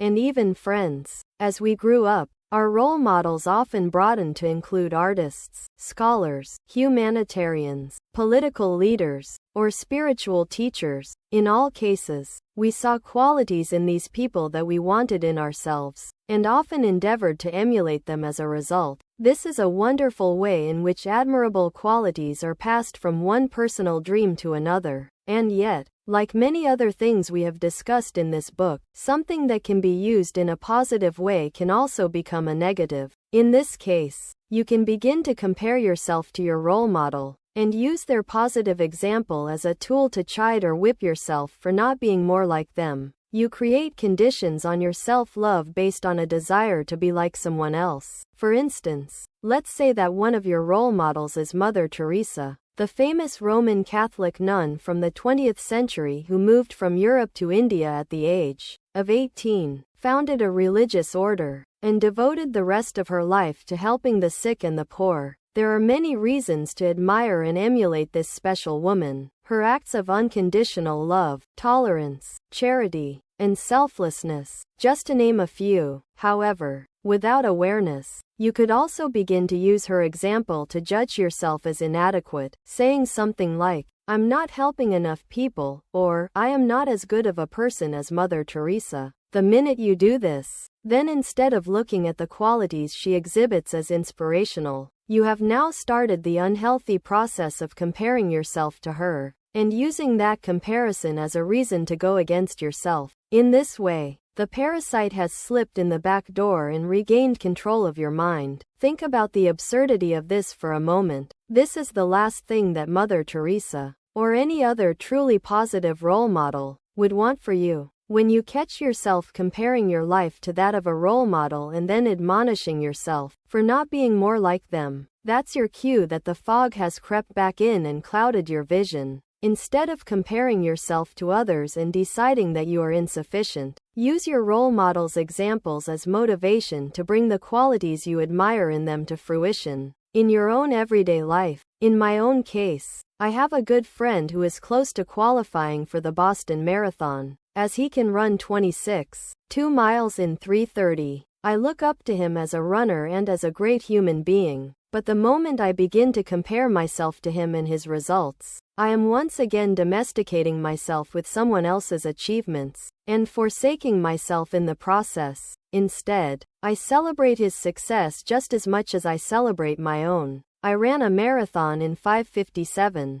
and I celebrate the fact that I finished it. Instead of comparing my time with his time, I look within at all I have accomplished, of how much I enjoyed doing it all. This allows me to enjoy my own craft, to enjoy the opportunity I have to do something I love to do, and to evolve my skills with my passion. I will learn from my friend, and many other runners, and enjoy our camaraderie. Another trap related to role models occurs when you mistakenly believe that a single role model or teacher has all of your answers. A situation like this can often occur on a spiritual path, especially when you first start to wake up and emerge from the smoke and fog. Admittedly, depending on the level of your prior domestication and attachment, it may seem like a role model or teacher does have all your answers, as you are just starting to find your own way. But as the initial bud of your awakening blossoms, you soon realize that in reality you have all your own answers, and any role models or teachers you engage with are only there to point you on the way back home to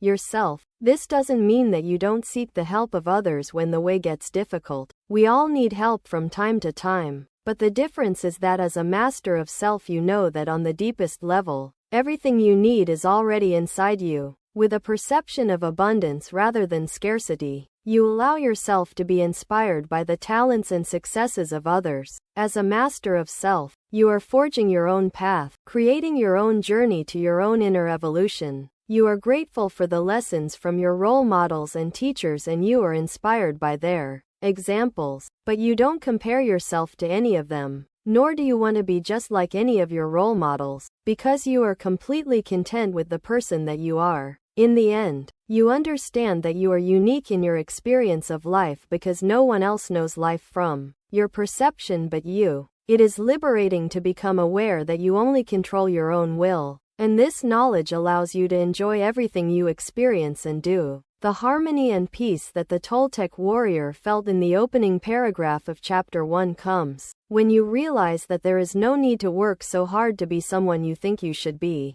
because you are already perfectly yourself. The I am is an experience of life, not a symbol or model that you have to attain. In this way, the inner war is over. Again, and again, and again. As a master of self, peace reigns. The following exercises will help you put the lessons from this chapter into practice. Mudita. In the Buddhist tradition, there is a concept known as mudita, or sympathetic joy, which is the practice of having joy in the accomplishments, achievements, and good fortune of others. This virtue can be easy to cultivate when the others are members of your family or close friends, but it is more difficult once you move outside your inner circle. For this exercise, think of a situation where someone else received something that you wanted for yourself. Perhaps this was a promotion at work, an award, a material object, etc. Once you have the situation and person in mind, repeat the following statement out loud 3 times. I am grateful that name of the person received the good I wanted for myself. How did it feel to speak those words out loud?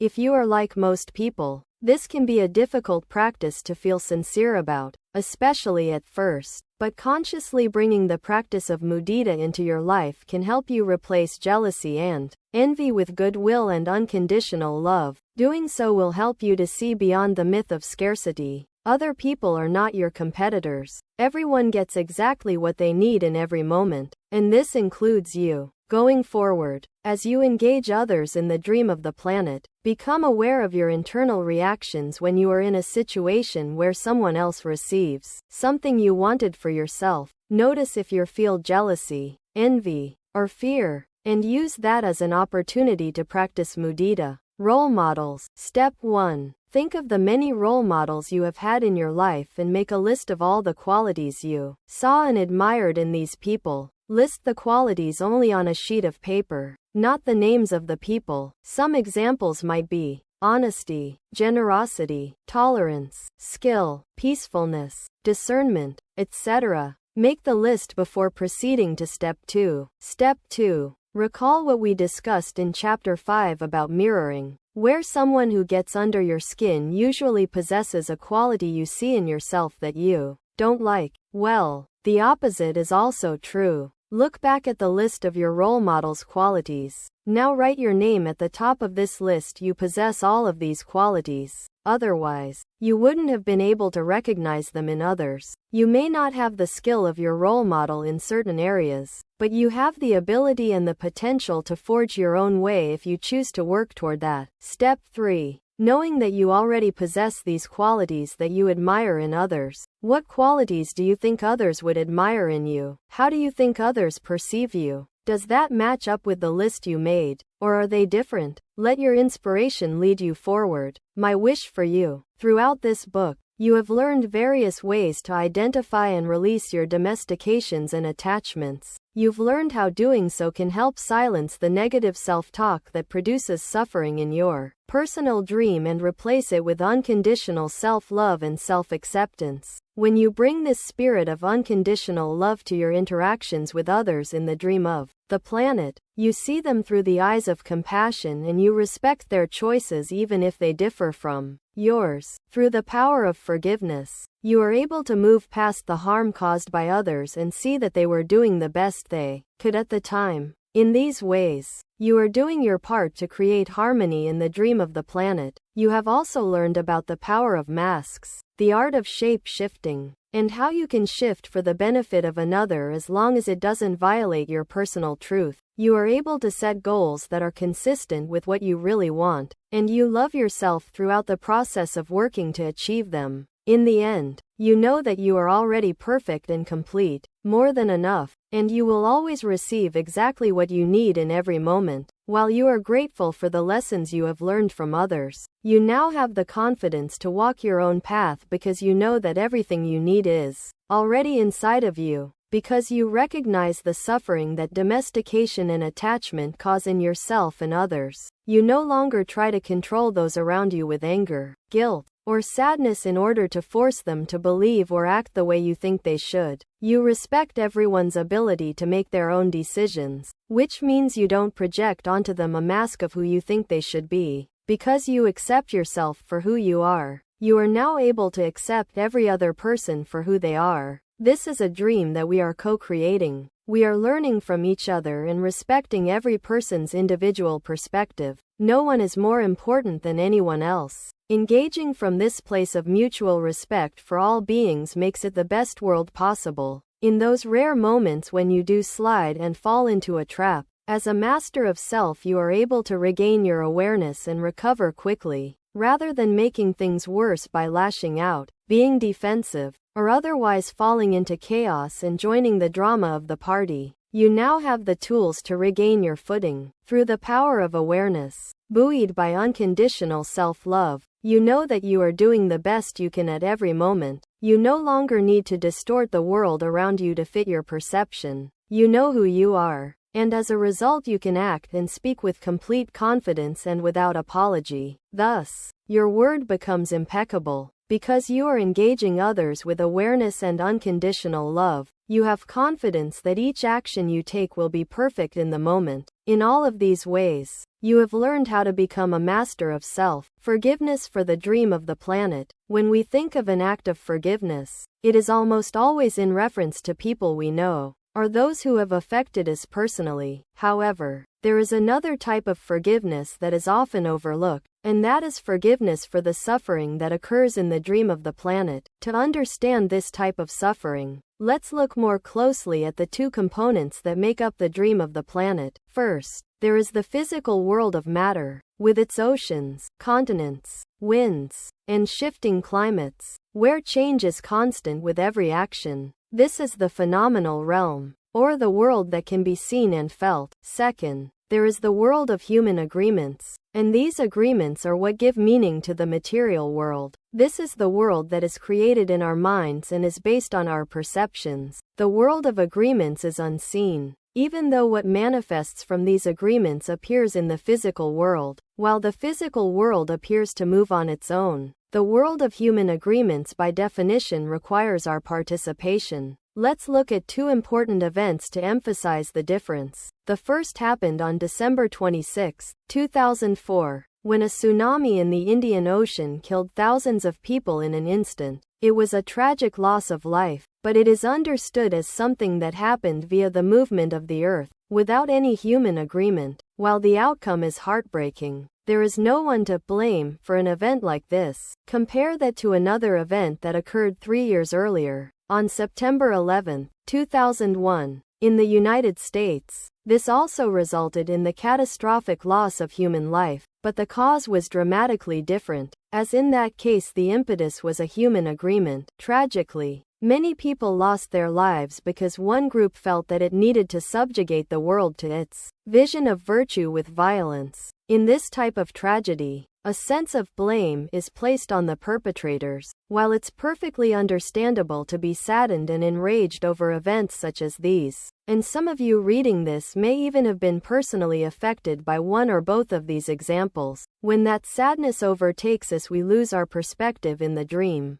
and debilitating grief, depression, and, in the latter example, a desire for revenge can set in. In either case, getting lost in the sadness can trigger us to take a negative attitude toward the world, saying or thinking things like, "There is no use trying to improve the world," or "The world is a terrible place." If you take this route, the fog has crept back in, as you are now living in your imagination, filled with fear and despair, and the dream of the planet has become a nightmare. You are taking the events of the world personally and letting them define you and your thinking. You have forgotten that during these tragedies, many people stood up to help the victims and survivors. Communities came together to heal one another. While it's completely normal that both of these tragedies would evoke sadness, there comes a time when we move past the loss and choose to forgive the world for these events. You do so because holding on to the negative emotions generated by these events keeps you from evolving. That does not mean you forget what happened. It means that you don't want events like these to cloud your awareness and keep you trapped in the fog,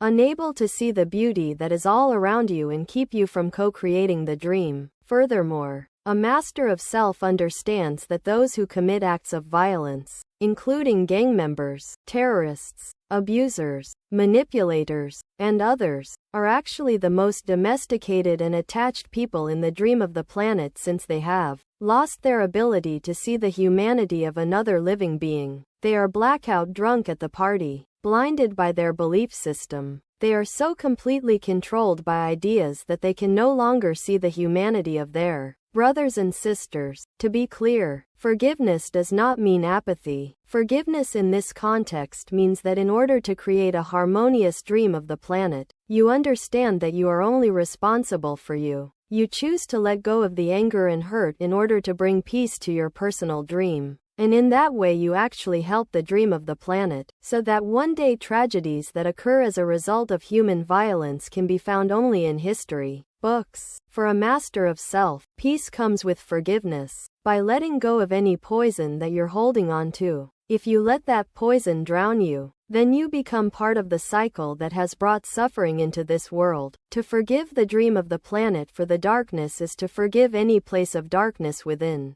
ourselves. Even when others make a choice to construct the dream of the planet by creating a nightmare, you know how to end the nightmare within yourself. Every time you choose to forgive, you heal the infected wound that causes you to cower in fear and hide behind anger. Choosing to act from a place of love rather than fear will always bring harmony to the present. moment. Regardless of what is happening in the dream, forgiveness is an act of love. So in times of global difficulty I will say to myself, I choose to forgive, I choose to engage, I choose to take action, I choose to use my voice for healing, and I choose to express the power of my intent through unconditional love. I am a co-creator of the dream of the planet, and I choose to end the cycle of conditional love. I do this, and I am letting peace begin with me. This is the mastery of self in action, and this is my wish and hope for you. This is the end of book, Mastery of Self, a Toltec Guide to Personal Freedom, by Don Miguel Ruiz Jr. The narration is brought to you by The Whispering Shelf. Thank you for listening.